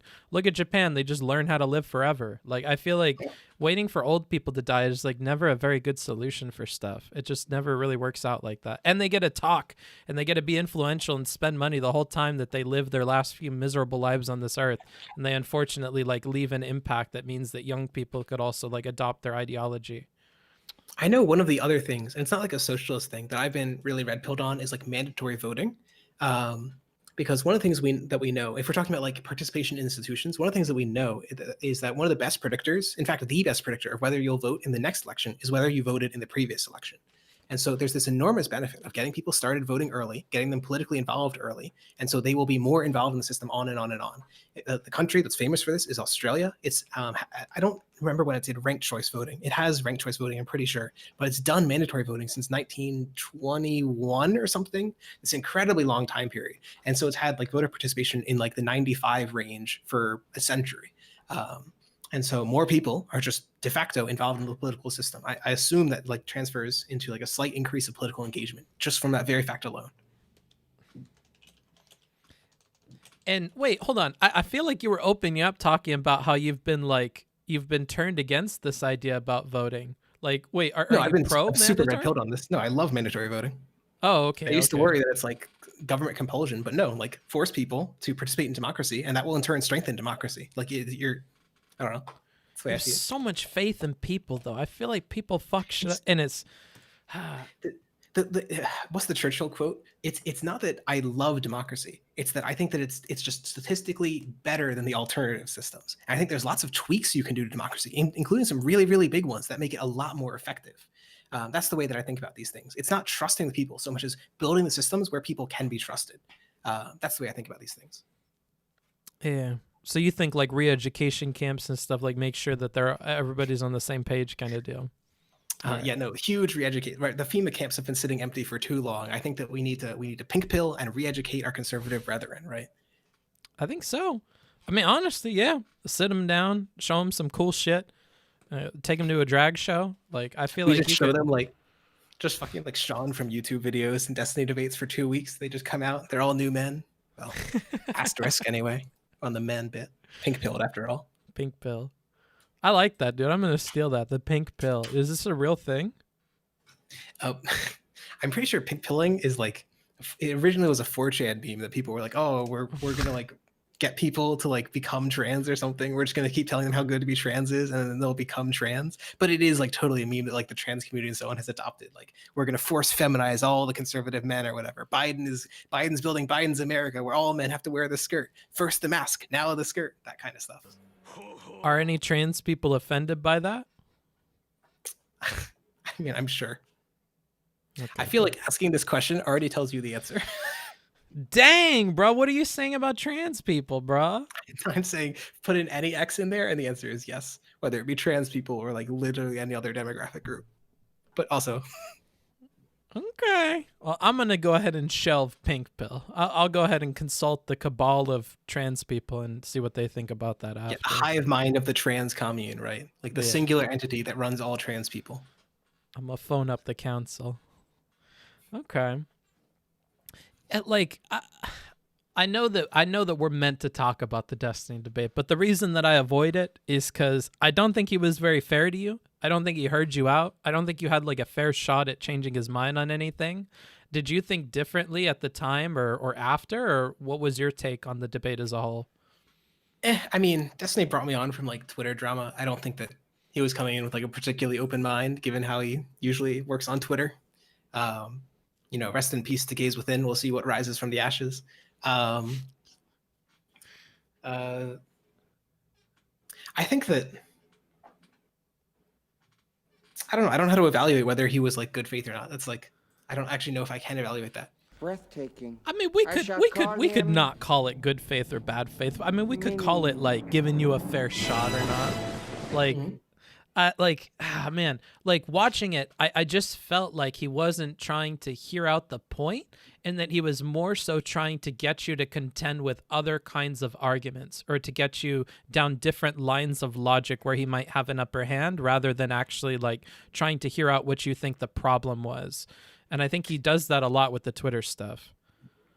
I think that I don't know if it's intentional. It's one of the reasons I don't want to call it bad faith. I think that something that is true, if we want to talk about like dirty debate tactics or whatever, I think Destiny unintentionally often takes people and assumes that they have more extreme or like more obtuse versions of their arguments. And then he tries to make them defend those arguments, at least at first. And this is not just the Destiny thing either. Virtually every human does this in every debate. Like, the reason that you're debating someone is because you saw them say something you thought was terrible, and you talk to them and it's actually a little bit more reasonable. I just think Destiny's like maybe a little bit more extreme on this, particularly on the left, because he's been like really railing on people about like messaging and so on Twitter for a long time. So I think that he is like, correctly or not, like pretty mad about it. Okay. And do you feel any way about how there's a difference between how those tweets are worded and how he acts when you actually get in a call with him, or do you not see like a disconnect there? No, totally. On like totally, almost all of his conversations are like 90% more good faith than like most of the tweets. Okay. Interesting that you label them that way. I don't know if I would say that they're more good faith, but I would say he has a stronger, more like reasonable view, like argument when in the conversations than he does on the tweet. And I think he tries to pretend that the tweets are like, oh, it's the same thing, I'll defend anything on Twitter. Like, yeah, well, when you write it like that, though, people want to argue with the dude that wrote that, not the dude who's now making like a 10-point PowerPoint slide on why they're right. Like, And like, I don't know if that's disingenuous or not. I have a hard time with that. I don't get tricked into arguing with them about that dumb shit. So as somebody who got tricked, like, what's your opinion on that? Like, do you have a problem with that? I don't know Are that I you got cool with it? I think that probably, like, to me, it's a nice thing probably to like debate with the larger creator, I suppose. But like, also, I just felt like, I don't know. He seems to, for some reason, think that I'm like the good socialist, so I'll lean into that role. If for no other reason than I think that probably like I would like to try and make Destiny less mad at the left, given that like we're still in a scenario where for like 32 days running, the president has refused to concede an election, right? We're living in a world where conservatives are increasingly becoming national conservatives. I would so much rather he focus on that than focus on lefties saying really dumb things on Twitter, which has been a constant for all of history. You know, Marx was fucking tweeting it out, just dumbass shit. Incredible. That's a brilliant idea. You know how I'm going to get them to focus on him a little bit more? I think I'm gonna jump in the chat of some conservative people and tell him that he's talking shit. I think that's how I'll do it, dude.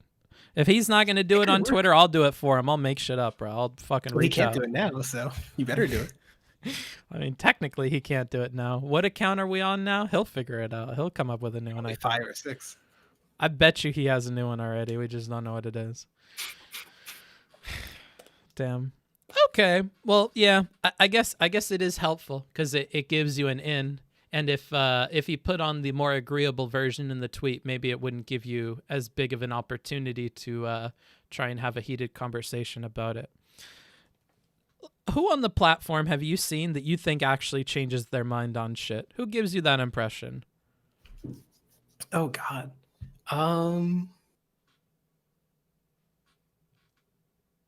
It's hard. I guess. So one of the problems that I have is I very rarely actually watch like Twitch, and this isn't just meant to be like a. I know it sounds odd as a streamer, but like I really, and it's for a dumb reason too. I basically can't watch things unless I'm watching on like 2 to 4 times speed because it's just too slow. Okay, I have too little time in my life. I need to get more shit done. I need to watch it faster. And guess what? I can't watch in 2 times speed. Real life content. Okay. So I really hate watching Twitch. So I actually can't engage with that one too much. And I haven't done too many panels. Maybe come back to me in a month or something. Well, what's your thought on panels, bro? You're brand new to panels. How's that feeling? What do you think about panels? You like panels? Any panel more than 4 people is cancer, and even over 2 people is often cancer because there just isn't enough time for people to fully strengthen their ideas. What you get are these very surface level debates that kind of skim over the surface of a topic like a stone bouncing over water, and they never actually sink in and like settle on one topic. This is like a super niche question. Are you familiar with Robert's Rules of Order? I am not. They're like these archaic rules that were created in the 1920s by some guy named Robert about how to run a meeting. Basically, one of the big takeaways from them to me is that highly productive conversations are linear, which sounds like an odd thing. But basically, what you want to do is you want to come to a topic. It's like, should we increase funding for the marketing campaign committee by 5%? And you need to come to a conclusion on that one and close it so you don't come back to it and then move on to the next topic. This is actually something that Destiny did, I thought, very well. He tried to do in his debate with me and Bastia. He tried to linearize the conversation. He was like, I want to finish the first premise, complete that, and then get on to the second premise, and complete that, and get on to the third premise, and complete that. Twitch panels never, ever fucking do this because they say one premise, and then someone gets really mad, and then they're off to like the 5th premise. They want to debate about the 5th premise and argument, and they're back to the 3rd, they're back to the 4th, and so on. People are just mad all the time instead of actually trying to come to a conclusion on one premise so they can form the whole argument and linearize the conversation. Yeah, that's my take. I fucking hate it. But they're very fun. So on the other hand, if you were to treat panels as a kind of beauty contest where you get like a few hours according to whatever the rules are of the panel to just make your idea look good and to flaunt it, like if you approach it that way, what would you say are like the best like approaches that you would take for your own positions? Like how would you trounce them about if that was the purpose rather than like actually coming to consensus on anything with the members of the panel? Well, there's this quote from fucking Reagan, which is that if you're explaining you're losing, generally what you want to try and do is be quote unquote on the attack. You want to like have a point, which is very hard for other people to attack. And you just want to put it out there and force them to defend and explain their ideas. And while you're just like demolishing them or whatever, that's the best route. And so generally what that means is you don't want to be defending the niche parts of your ideology. This is one of the reasons that so regardless of like the niche position on the Holodomor or whatever, one of the reasons I hate tankies is because most of their work is spent trying to justify these old, highly flawed socialist systems instead of advancing new and strong points. They spend 99% of their time trying to defend that Stalin never did nothing wrong, and it just doesn't, it's not useful because you spend all this time explaining and you don't spend any time like arguing for like what's actually good about socialism, and to my mind anyway. And so you want to start with like the really strong stuff, like, hey, why do you guys think that hierarchical, undemocratic worker, like non-worker co-ops, right, the conventional enterprise is totally hierarchical? Why do you guys think that is a good system for structuring firms? And force them to defend it, I guess, is the way that I think about it, instead of being like, well, actually the Soviet Union grew very quickly and you can see it in this graph from this one academic that nobody trusts, sort of thing. Okay, and how do you balance, because there it seems like you are aware that like at a rhetorical level, people are not cool with like any kind of defense of those old systems and they have their preconceived notions. So even if you had statistics or whatever, even if you had the God argument, you're not winning that. Mm-hmm. Like, That's the point, right? Yeah. Even if you're right, you don't win. But how do you balance that? Like in conversation, how are you like navigating these rhetorical pitfalls, especially as somebody whose ideology and whose like side of the aisle has so many of them? I feel like That book fucker. Sure, I don't know that I'm a great example of this, so I can't say that I like am the perfect guy on this one. I really do like getting into weird anecdotes and like trying to prove something with data. One of the things I suppose I'm like quote unquote famous for or whatever is I've got this really long fact sheet called the Stinky Right Winger fact sheet. It's got like I want to say like 5,000 studies or something, and they're all like on these tiny little niche things, so that I can win all of the arguments instead of just winning the big ones. So again, I'm probably not the best one to look to for this. okay. But, where I'm effective, what I try and do is I think about basically I want to think about these conversations the way I was thinking about it before. Think about it as a linear conversation. You want the viewer to start with the premise, which is like, hey, I think equality is pretty good, and end with the conclusion, which is like, hey, I think that highly concentrated capital is probably bad, and maybe distributing it is good, something along those lines. You want to like focus on the big things instead of the really minor things. Think about it as like that line, that goal. But again, I can't really recommend myself as an example. Okay. All right. Well, that's all I have for you, unless you had anything else you wanted to talk about.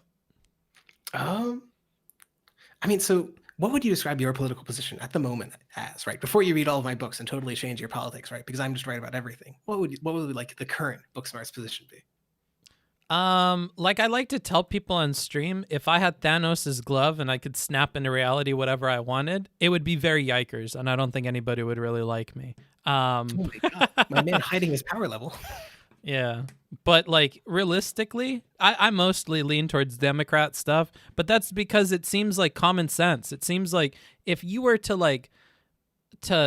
create a consciousness in like a fake person that knew English and like had all the basics down, and you explain to them like the positions of the Democrats versus the Republicans, I feel like as long as that robot has empathy in it, it'll figure out that like, oh shit, wait, no, that's fucked up. Why would we do it that way? That doesn't make any sense. Like, of course we want to like trend towards policies that are bringing everybody up at the same time and making sure like if I get born in a body that's poor or disabled or this or that, I don't get fucked over for no apparent reason just because other people were like too greedy or whatever to fucking make sure that I would be able to live a decent life. And so like that's the only reason. But I mean, like if I Thanos snap stuff, that turns very different very quickly. And I feel like that's still difficult for me to resolve in my mind, so I try not to talk about politics very much. Fair enough. I guess the reason I was just asking is I was wondering, like, one of the things that's interesting to me is like what anchors people. I generally think of beliefs as these amalgamations of a whole bunch of smaller sub-beliefs. And so the way people change their beliefs over time is one or two of them gets deleted. They shift a little bit in one direction. They like lose anchors on one side, so they shift to the other side. And so slowly over time, people like get anchors that move, something along those lines. And what's interesting to me is like why people, to me, I'm anchored further on the left. So I'm asking people like, why are people to the right of me? What anchors them over to the right? So basically, like if you had to recommend books or articles or whatever that would like keep you towards the right and not towards the left, what would be like those ideas, books, or articles? Oh. And if you don't want to say, it's fine. Like, I'm bad because I can't name authors. Like, I can name authors if I just wrote a paper about them, but otherwise I forget names. There's a lot, like, every time, because what I do professionally is I take college classes and write, like, graduate papers for people. And anytime I get to do, like, political philosophy, I love learning about who, like, the socialist thinkers are. I love learning about, like, more fair forms of government. I like reading about like different ideas or takes on justice. I like reading about like how we could change the incentive structures of government such that they are working for the people and not necessarily this other nonsense. And I think if that calculus is made clear enough, you could show that to people and sell them on politicians that follow or adhere to that system. And I like, that's why I focus so much on the branding of socialism, because I feel like if a bunch of people got together and they made rules for how politicians are meant to like decide on different laws and stuff, and all of them got together in a union and said, hey, every politician that joins this is held to this, you'll be kicked out if you don't, like their own party that actually follows shit that's okay, I feel like people would pick that. And I feel like if it was made simple enough, people would go for it. but I've changed on that over time. So I would say there's a lot of like socialist thinkers that make me think that's probably the way we want to go, but I don't think they've convinced me enough to like have faith that that's ever going to happen. It's more like at an idea level, well, duh, of course we want to do this. Like, unless you're a sociopath and you don't care about other people, like, it seems like you would want to pick this. Like, I honestly don't get how, like, at an empathic level, anybody chooses conservative ideals. Like, I really don't. Fair enough. I totally get that. So I don't want to like force you to name a book. I was going to focus on one thing you said, that you have trouble remembering names. One of the things that has been incredibly helpful to me as like a thinker, and a lot of people mention that like very successful like academics mention this a lot as their part of their thinking process, is this creation of like a fact sheet. There's this really famous psychologist whose name I'm forgetting, and he was renowned because he would write down every study that he would cite on like a little note card, and he would like write the author, write like the title, and then on the reverse he would like write the implications of the study. And so to me, one of the most important things that I've done is just create this big long fact sheet where I have like a link to the study, a brief summary of it before the link, and then some quote or some image from the study afterwards. So immediately I know what the study says, and I can just recall it so much quicker. Have you talked to Derry Cohey? Nope. Well, you would really like Derry Cohey. You and him both on that fact sheet thing. He's got a really long one. He's like a historian, bro. He's got like every Destiny argument or some bullshit in there. He's got like a bunch of stuff in his. You might like that. I personally hate that. I go crazy. There's some bit of my brain when I start like organizing all the knowledge and stuff, it really trips me out to have it on paper. So sometimes if that hits a certain point, I just delete stuff, and I don't know why. Like Minecraft worlds, if they start getting too complicated, I like lose interest and I'll delete them. Or like a drawing, I'll just like start losing interest as it grows in complexity and like delete it. Work systems, like if they hit a certain point of complexity, I have to simplify them or I'll delete them. I feel like note systems are like that too. Like I love deleting a notes file after I finish an essay. There's some kind of like Zen quality to that I love. Just like, you know, making something out of sand and then breaking it down and like watching it all go away. But I should consider the fact sheet thing if I'm going to do this. That'll probably be good. Have you heard of Zettelkasten? Nope. It's like a... Wait, that's literally what we're talking about. Wait, yeah. I was just pulling it up. No, the guy I was mentioning is called Nicholas Luhmann, and he made Zettelkasten. That's okay.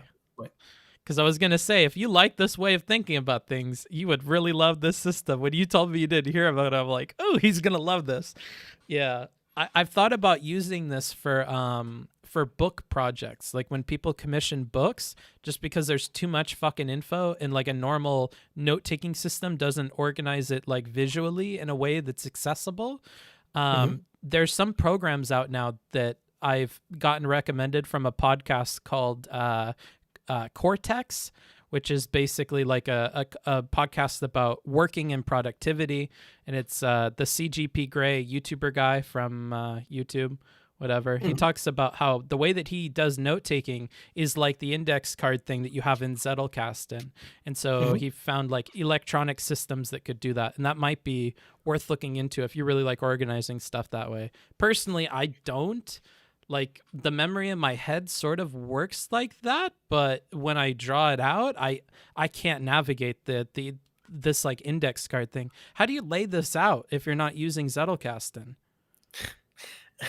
I I have a 7,400 line notepad plus document. Okay, see, that's what I can't handle. That shit gives me anxiety, dude. That's the kind of shit I do be deleting. I can't hold on to it. It's just, in my mind, it's a big long list, okay? And I know where in the list it is, and I go and grab it. Oh, how I hate big long lists. But hey, of course, the socialist, perhaps communist, I don't know, I don't want to presume, dude loves his lists and his systems and his bureaucracy. I mean, if there's one thing socialists are famous for, it's drawing up lists, right? Among other things, yeah. Well, if that's all, I guess this is where we part ways. I gotta write a stupid fucking paper. That's the only reason I'm ending it right now. Sure. No, this has been wonderful. Do you want to plug yourself and I can plug myself or something along those lines? Hell yeah. Do you want to go first? Sure, why not? I'm Aiden, run the channel Socialism Done Left. I do debates, I do streams, I do interviews, and you can find me on YouTube, Twitch, or Twitter. That's Socdoneleft, Socdoneleft. There you go. Cool dude. Cool dude. I'm Booksmarts. I review debates and conversations people have, and I give them tips on how they might improve or direct them towards what is not working in their favor. I'm trying to do more conversations like this, but I'm not too great at the interview stuff, to be honest. I have to get better at it. Perhaps looking up more about your content and stuff would have helped that, but hey, there we go. I mean, I guess it depends on what you're trying to get out of it. I felt this was actually reasonably productive for like picking my brain. If you were trying to do like a get me on something sort of thing, or like hold me to something like no. I don't know what you call it. I mean, I know that wasn't the goal for this one, but I'm saying like for future ones, if there's someone that you want to like try and get like to hold to a position, you might need to do more confrontational sort of thing. That's all. Yeah, true. Yeah, no. I mean, like, I'm just memeing on you about all the socialist stuff. I'm just looking for jokes. If I'm being quite honest, I wish that, like, I wasn't born in a world where that shit was stigmatized. And that's why I kept asking about the brand stuff and tried to, like, get answers from you on that. Because, like, I do think it's unfortunate that the branding is this bad. And I think it's duly unfortunate that the people who are, like, proponents of these ideas kind of hurt. They make that even worse with the way they choose to tackle it, with the way they choose to like make it palatable to people. I feel like they miss out on. Sorry. Oh, go ahead. That's the reason that I hate on like tankies. It's the reason the brand is so stigmatized is in part because of these like enormous historical anti-democratic failures. Just making people think more about it ain't gonna like destigmatize the brand. You gotta focus on something positive. It's not just like whitewash the negative, which also is like historically horrible and ignores people's suffering and so on. But like leaving all that aside is also just bad branding. Yeah, it is. It's like it's not helping. And if the problem is branding itself, you probably don't want to take the path forward that risks more damage to the brand. But yeah, maybe rhetoric will help, but I doubt it. I started out thinking you could tell everybody to work on their rhetoric and like, oh, it's not your logic, I promise. Here, like maybe you're a genius. You just have to explain it better. Like, no, I'm going to have to start criticizing both. A little bit optimistic, but I get it. Yeah, at first. Anywho. Well, thanks again for the conversation. I don't want to keep you from your paper, and I really appreciate, I guess I already appreciate the conversation. Thank you. Have a good one, guys. Bye. Okay, that's Socdoneleft. I put his link in the chat. Go ahead and check him out. He does socialism stuff, and he's not uber cringe. Sort of interesting sometimes. The Cortex, the podcast. I really like Cortex. I like Cortex. I like Hello Internet. I like all that stuff. Anywho, how is everybody? How did everybody like the conversation? Did you like it enough to sit through a 60-second ad? I hope so, because that's where you're going. Hawaii is better? What do you mean? Oh, Hello Internet is better? Yeah, it is, but it doesn't come out enough. Good convo, White People Blanket. I like this. All right, cool. Did you like it? Look at me. I don't know if I keep getting this on camera. Look, I'm a monster. I need to get Q-tips. I keep picking at my ear with my fucking pen, and it's disgusting. I keep worrying that I do it on stream. When he's talking about stuff, God, it's so... I'm from SDL, but you're hotter, to be honest. Yeah, I know. That's why I can't wear cat ears, bro. Don't tell him I said that. All right. I'll delete your... I'll block you. That way it'll delete your messages, and he'll never, ever see it. There you go. Don't use Q-tips for your ears, dumb fuck. I know, but we're past the point of no return. I've been Q-tipping my whole life. I Q-tip, my mama Q-tip, her mama Q-tip, my papa Q-tip. We done been a whole Q-tipping family. We've been Q-tipping since this was Mexican territory, and we gonna keep Q-tipping until the fucking communists take over and Biden comes marching down the street to take my land from my cold dead hands. I've always Q-tipped, bro. I've always Q-tipped. I have fleshed my ears. It doesn't take out the stuff, dude. Your ears will clean themselves. Yeah, but they don't get rid of the itch on their own. They itch, dude. That's the problem, is they itch. Or water injection. No, I need to get them to go in there and pull out all this stuff with like a hook. Any plan to get zoinked in Zoop Doom missions again? Yeah, I'll probably do that. I go to Socialist European ear doc once every 3 months for that. Yeah, that's what I'm saying. I'm probably one of the people that needs to go to the doctor every so often and get them to take stuff out of my ear. You need to use medicine. I know, Annie. I need to tell you guys something.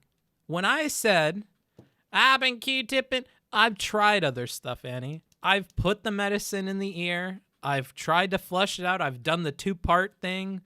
It doesn't work, Annie. So what I'm telling you is the only way to get that stuff out is to go to the doctor and have them take it out. Okay? I know this because I've been to the doctor lots of times because of this. Yeah, me too, Annie. They have to take it out. They literally have to take it out. I have fucked up wax. You can't flush out my wax. You have to like literally go in and they have to pull it out. So you're like my grandma, dude. My grandma's got all these solutions. She's like, oh yeah, mijo, just fucking pour water in it. Oh yeah, mijo, just light a fucking cigarette in your ear. I trust the witch doctor solutions more than I trust yours, kind of, just because they don't really work. Yeah, I had to go to the doctor too for microsuction, but one time I didn't. I had to flush for an hour. It was disgusting. Yeah, I haven't had a lot of luck with the flushing. I've tried it like 3 times, no luck. Just get your own hook.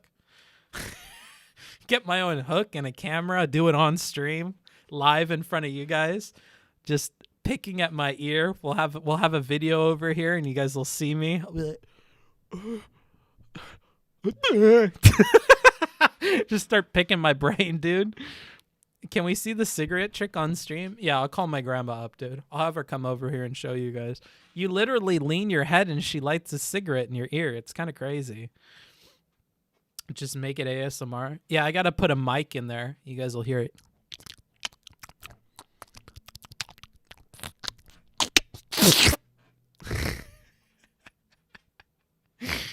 There we go. And then it'll be on my OnlyFans and you guys won't be able to see it. Are they Camels or Newports? I'm pretty sure it's a Newport. Are you going to read all those books he recommended? Fuck no, dude. All this fucking socialist propaganda. No, fuck that. A few of them, yeah. Politics is for Power, I definitely have to read. There were a couple of other ones. The one by Paul Cockshott is another one that I wrote down that I really want to read. So I have a few of them, yeah. I'm doing a Destiny, dude. If people get to roast me 2 seconds after we have a conversation in a funny manner, I'm going to roast people 2 seconds after we had a conversation in a joking manner. I think that's how the game's played. And you know what? Based on his one answer to the rhetoric question, I know that Socdoneleft understands how the game works. Okay? I'm starting to realize some streamers get how the game works and they're okay with it, and other streamers want to pretend that the game doesn't work that way or some shit. And I'm starting to realize that there's a divide along these lines. There are the streamers that know that they have to meme and goof and do whatever to like be entertaining on the platform, and they understand that and value it. And then there's all the other ones that want to pretend like that's not the case. And I don't know. Like, I thought for a long time, maybe it's not the case, dude. I'll get there with rhetoric. I'll get there by being a good boy and doing what I need to do. No, bro. You have to meme. You have to Bookie gazed within. I did. I gazed within, bro.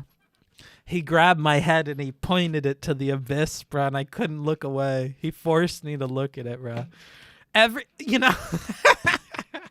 I don't know if I should even say this. You don't even understand how close you are to like 100% being the truth. Like, every conversation that I have with Steven, he's always trying to blackpill me, dude. He's always trying to get me to fucking doom her out on shit.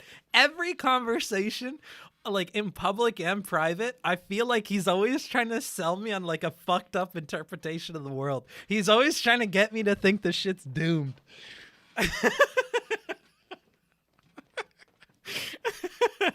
He's always like pointing me and linking me towards shit that's supposed to prove how the internet's fucked and I shouldn't be trying, bruh. And it wears on me. If I'm being honest, bro, he lives rent free in here just as much as it seems that I'm living rent free in his dome.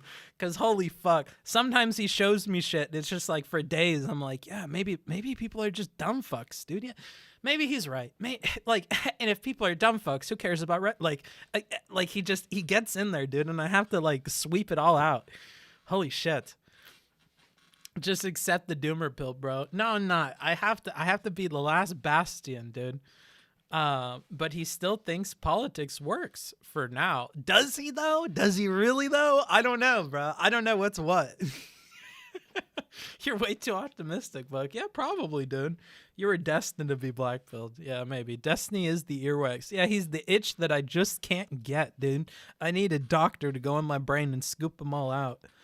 I think after 10 years of streaming, you have to become at least a bit doomery. I mean,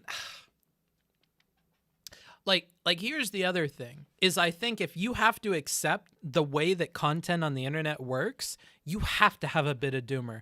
You cannot accept the way content on the internet works and be super optimistic. Like, I've never met Mr. Beast, but maybe he's like that, you know. Maybe some of these more positive creators are like that. Maybe Mark Rober's like that. I don't know. But all these other people, bruh, they understand. If you understand how you have to structure the content to get clicks, and you understand like what you have to pay attention to, I feel like, you know, real talk though, his history through the internet has been rough. It has been rough, you know. But like his history isn't what convinces you to like be doomery. He tries to show you like, oh look, you know, look at how this audience is reacting, or oh look how they thought about your talk, or like you know, oh the audience only really cares about like, you know, oh man, it's so tough. I've lost faith in humanity, but I appreciate your optimism. I mean, like, I want to have like optimistic sociopathy. Okay, that's what I want. Maybe that's the brand we'll start encouraging on the stream, dude. Is like accepting that the world works in a fucked up way, but like giving you better solutions for dealing with it, bro. That's all. Like better solutions, bro. What's the best that you could do with the worst? Like, if I have to cover drama and stuff, and that's how the channel grows, or I have to be an Orbit or a Destiny and cover Destiny stuff, what's the best way that I could do that? You know, that like operating within the realities of whatever the system is, I think is probably the most okay that you could do. That's the first mistake, reading through the comments. You say that, bro, but my comments are usually pretty good. My comments are normally pretty good, okay? Mine are normally all right. Like, unless I make fun of Destiny, dude, then they all go crazy. Then my comments start being like, whoa. I didn't know Booksmarts had fucking 20 IQ. Wait a minute. Like, that's when people freak out, dude. That's the tough thing. But, I mean, generally, my comments are all right. I don't know. That's why Destiny went after K-pop. He tried to snuff out the world's last light. You need to start an OnlyFans. This guy, is that all you say? You're just trying to get me to do an OnlyFans, dude? Yeah, there is one. You guys still haven't found it. Only the real ones. You know, the secret to where my OnlyFans is may just be on the secret Discord, which you could have access to if you were a $20 patron on Patreon. It's about time I did my shill before we close this bad boy up. The other part of my shill is that the way that you avoid ads like the one you're about to be subjected to is that you have to sub. You can do that through Prime. You could do that by just paying, or you could do that by kissing the boots of an Oiler in chat, and maybe they'll give it to you. I'm going to go ahead and hit that. There we go. If you're still with us, welcome. If you got an ad, then stop, Annie. I'm gonna start putting ad block and uBlock and all that other shit as like a banned word. Stop telling these people that they can ad block it. Do you understand? You're robbing me of my half a penny, dude. You're robbing me of my half a penny. You're robbing Twitch of their 2 cents that they're getting. You're screwing us out of our bits of money. No class solidarity? No, bro. I believe with the socialism shit on paper, bro. I don't believe in it in practice, bro. I'm fucking black pilled, bro. I need somebody to convince me that shit works. I need them to show me how these 2 pennies I get from the ads aren't real. Demand is strong, Rare Pepe. Giving half the money to Amazon instead of just donating feels weird, man. They take it. I don't give it to them. I don't choose that.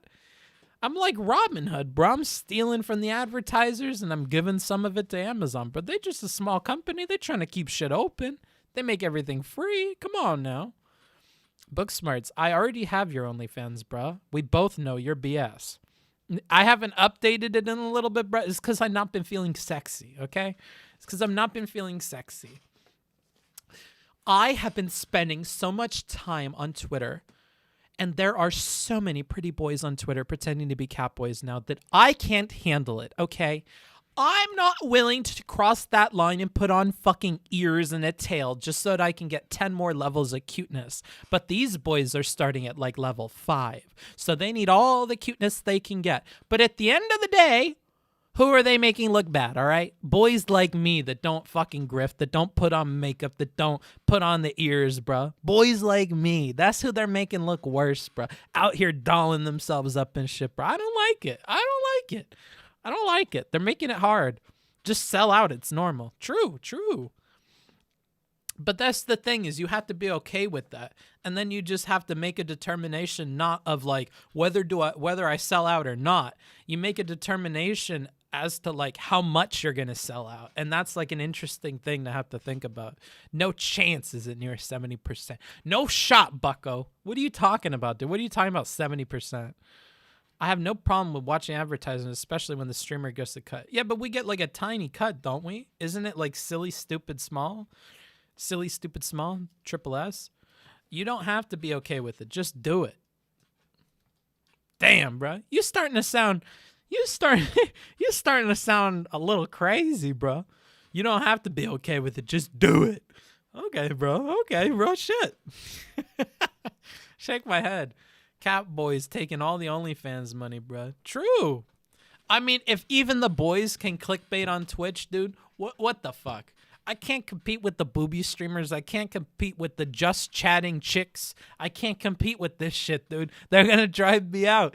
Booksmarts is going to have to start arguing with Nazis to get viewers, bro. That's what I'm going to have to start doing because the cuteness and the voices, bro, it ain't enough. They need something to look at, bro. They need something to look at, bro. My voices don't do it. Did you getting any mewing propaganda offers? No. Can you believe it? You know why? You know what? No, never mind. I'm not gonna say it. But if I did get any mewing offers, I would take them, dude. I would love to see this. I'd love to see it too. If you're a mewer and you would like me to sponsor, reach out. Would you give rhetoric advice to Nazi streamers? No. That was a decision I made really early on. You need more incels selling you mewing. You know what I need to do? I'm not going to say it. I was going to say the kind of grift I want to do, but I'm not going to do it. You know what I'm going to do, dude? I should just clown on all the politics shit. I should just make my characters and do that. I've been talking that game a long time. Oh, by the way, guys, here. Exclamation point wish list. I'm so sorry. I didn't have this set up right to where you could actually send stuff. I'm a dumb fuck. I didn't put it in there that it would give you the address. So now the wish list is officially working for Amazon. There's costumes and stuff on there. If you see if you find a costume you think would be funny or good for one of my characters, let me know and I can add it to the wish list. But over time with the Patreon money, I'll probably be buying stuff off of there, same as you guys can. But you can buy anything on there and send it over. So if you see a Kakashi costume and you want to see that because you think it'd be Mimi, I mean, you can speed up that process by doing that. So yeah, I just wanted to let you know that I changed that address because I noticed the other day somebody messaged me and they were like, hey, I tried to buy this thing on your Amazon. Are you aware it's not set up? And I'm like, people mention that in the chat, but I have no idea. And they showed me how to check and yeah, it was all fucked up. So now it's all set up. Mad scientist and wizard. Yeah, I got some memes in mind, dude. An Emiko cardboard cutout? You mean Kimiko, bro? Is every Japanese name the fucking same to you, bro? You coming out here with this racist shit, bro? You mean Kimiko, my love? My love? Where are your feet, my love? I love that dude's voice from Archer too. Oh man, what does he sound like? Here, let's. Oh, what is the dude's name? Is it like a German name or something? Archer. Scientist. What is that guy's name? Guys, is this a real anime character? No, it's my wife. Give her feet. It's fucked up. Yeah, I should give her feet, dude. Yeah, let's give her feet. John Benjamin? Krieger. That's his name. Krieger. Krieger. Here, I'll give her feet right now. Hold up. Ow! Jesus, Krieger, that's the bone. Oh, the mean doctor take the widow baby's blood and widow baby goes, ow! You're a baby, an astronaut. It's so normal. It's so like, I don't know. Anywho, here, I'm going to go draw the feet.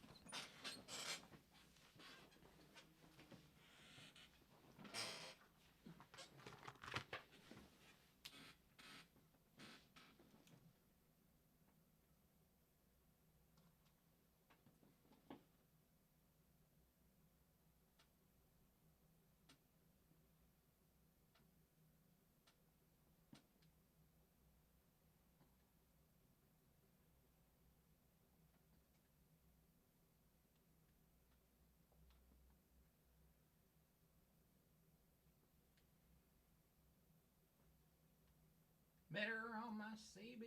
Said her name was Mimi. Sounded like an angel come to earth. And when I went to meet her, man, you should have seen her. Twice as tall me, 3 times the girl. Oh, my fat baby loves to eat, loves to eat. Oh, big old Buddha belly and her pussy been free. My fat baby loves to eat. My big old baby. Boom.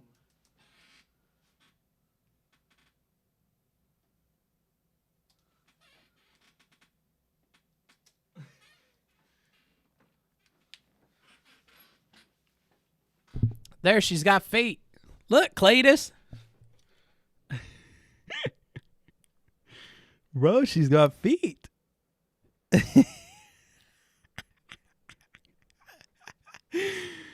She's got feet now, brother. She's all good.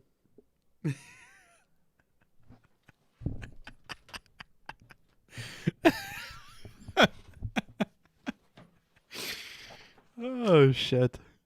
Booksmarts. Read the replies to this and say you aren't black-pilled. All right, let's see.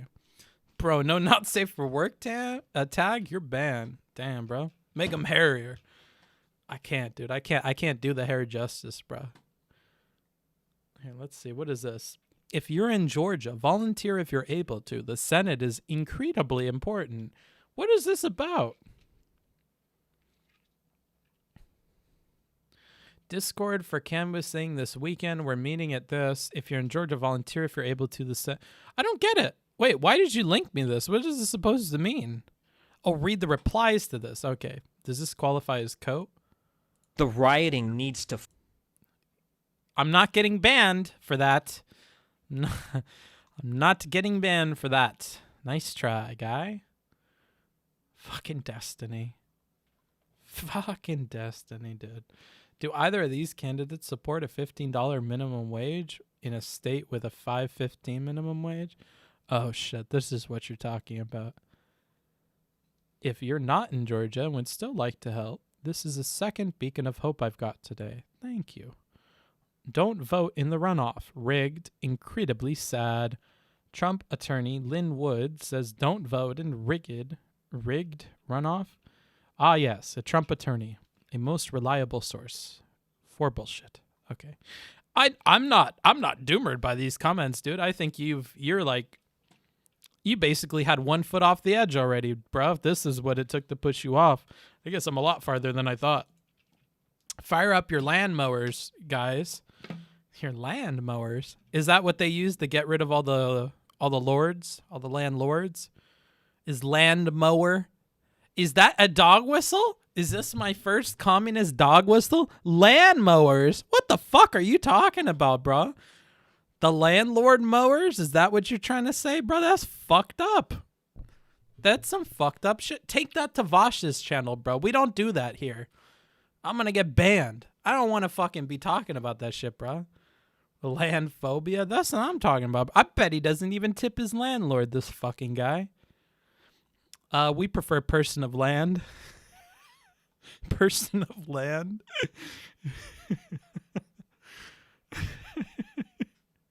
People of land, rise up. Oh no.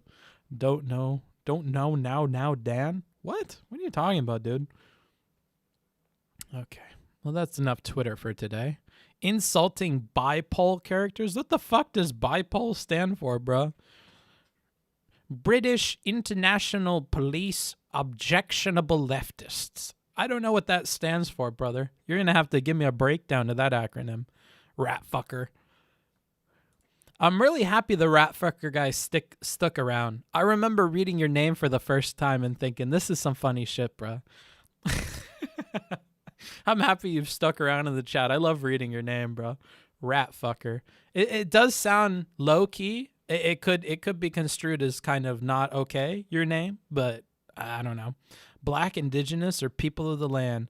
Black Indigenous people of the land chatters. Ah, okay. These are interesting groups to throw together. Landlords, Indians, and African American people. Very interesting. Rat fucker and book fucker are married. Interesting. Book fucker. I'm gonna have to get used to that. May I call you Uncle Booksmarts? No, you can call me Uncle Fuck. You could call me Uncle Fucker, dude. Dr. Booksmarts, yeah. Uncle Fucker. Uncle Fuckus. Uncle Fucks with books. Interesting. Excuse me, Uncle Fucks with books. Have you ever dabbed and nay-nayed at the same time? I don't know how to do either of those things, dude. I have an uncle that's 15. Kind of weird, man. What the fuck are you talking about, dude? Don't bring your fucking familial problems in here, bro. Sounds like you need some DNA tests. You don't need to... You don't need chat telling you anything, bro. Sounds like you need to hit up... What's that show where they test, like, who's related to who? You need to be jumping on that. Uncle Fuck, have you been watching any incest debates lately? No. Nope. Hegelianism. All right, I have a lot of fucking socialist stuff I got to read now. I also have an essay that I need to write, so I have to let you guys go, unfortunately. I wanted to have the essay done this morning, but there were some details that came out about it that kind of changed the way it was working, so unfortunately, I have to cut the stream short and finish that up. But that being said, there is more stream to come. Let me grab my whiteboard and see when else we're having stream. Okay, you see here? You have to form these opinions yourself. You can't cut to the chase. This is drawing your own conclusions is this was a fun stream. I'm happy to hear that, dude. Thanks for the subscription, Faram. On the Patreon, you get some bonuses. You get notes, you get early video access, you get AMAs, you get polls for what I discuss on stream. If you just want to support more generally, you can do the Patreon, you can sub, you can dono, you can do bits, whatever. I also have a Twitter and a YouTube, okay? So if you're not following on Twitter, you can do that. If you didn't know I had a YouTube, well, you're in for a world of extra content, so don't be too bummed out that I'm stopping streaming now. Tuesday, we had a stream. Thursday, we had a stream. That was today. And then Friday, tomorrow at 2 p.m., we have a stream on a book. Where's that damn book?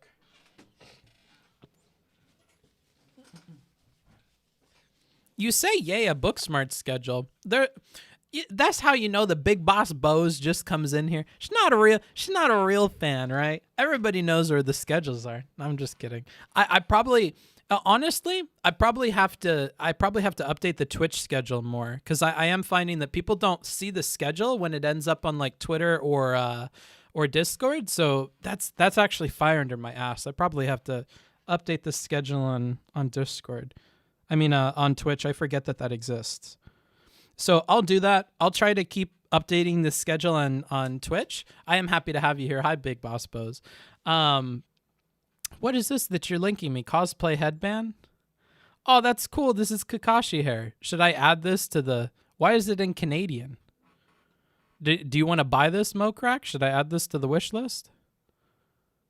Sign in. Email address or phone number. I'm not signing in. Nice try. How much for a PPV fight Bose against... What's a PPV? What's a PPV? A pay-per-view?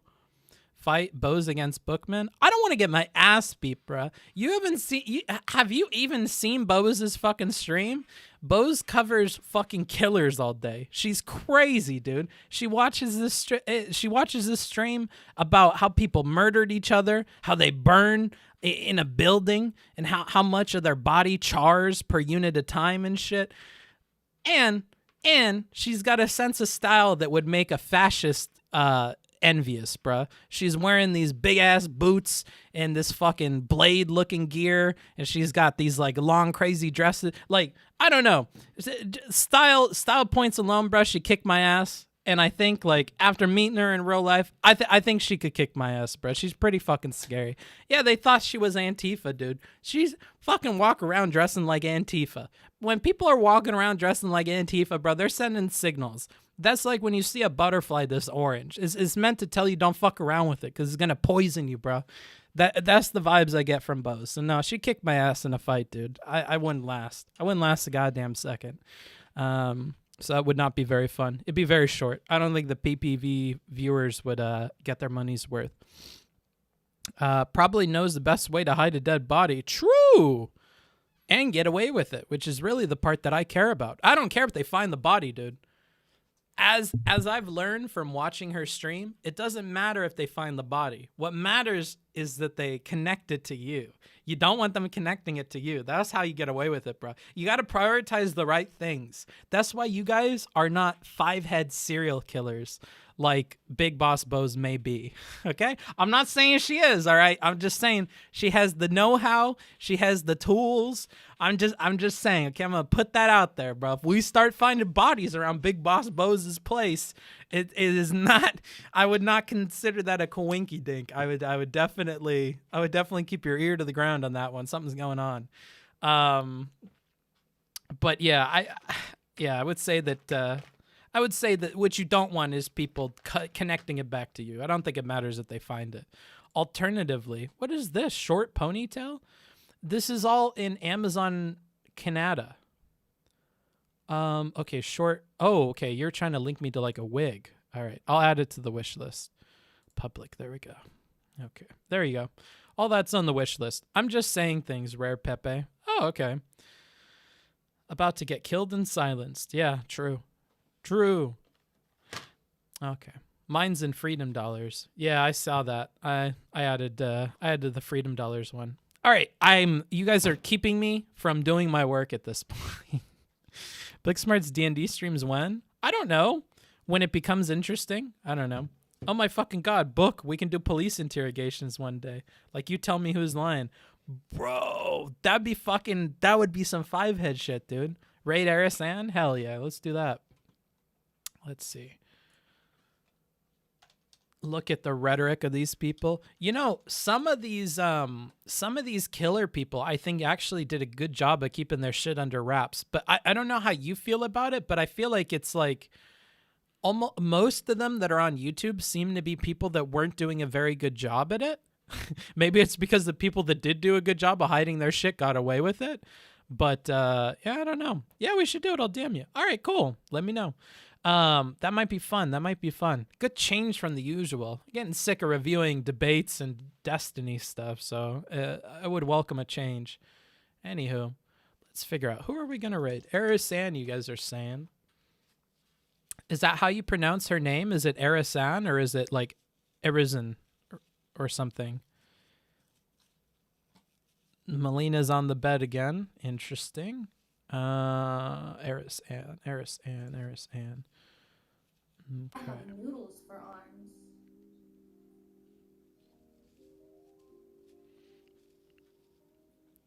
I see. Okay. Well. Stream at the same time a lot. Yeah. She used to stream much earlier because of the EU times, and I think.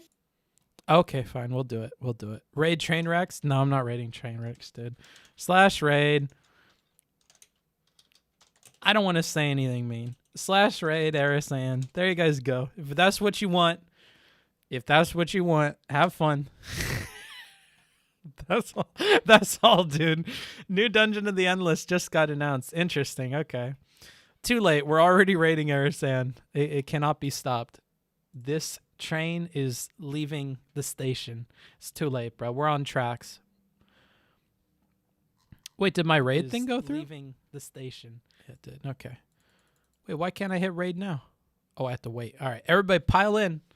Pile in. We're going to go to Arisan. She's got a very nice voice. I like listening to her read articles. Bye, guys. Have a good one. See ya. Okay. And then...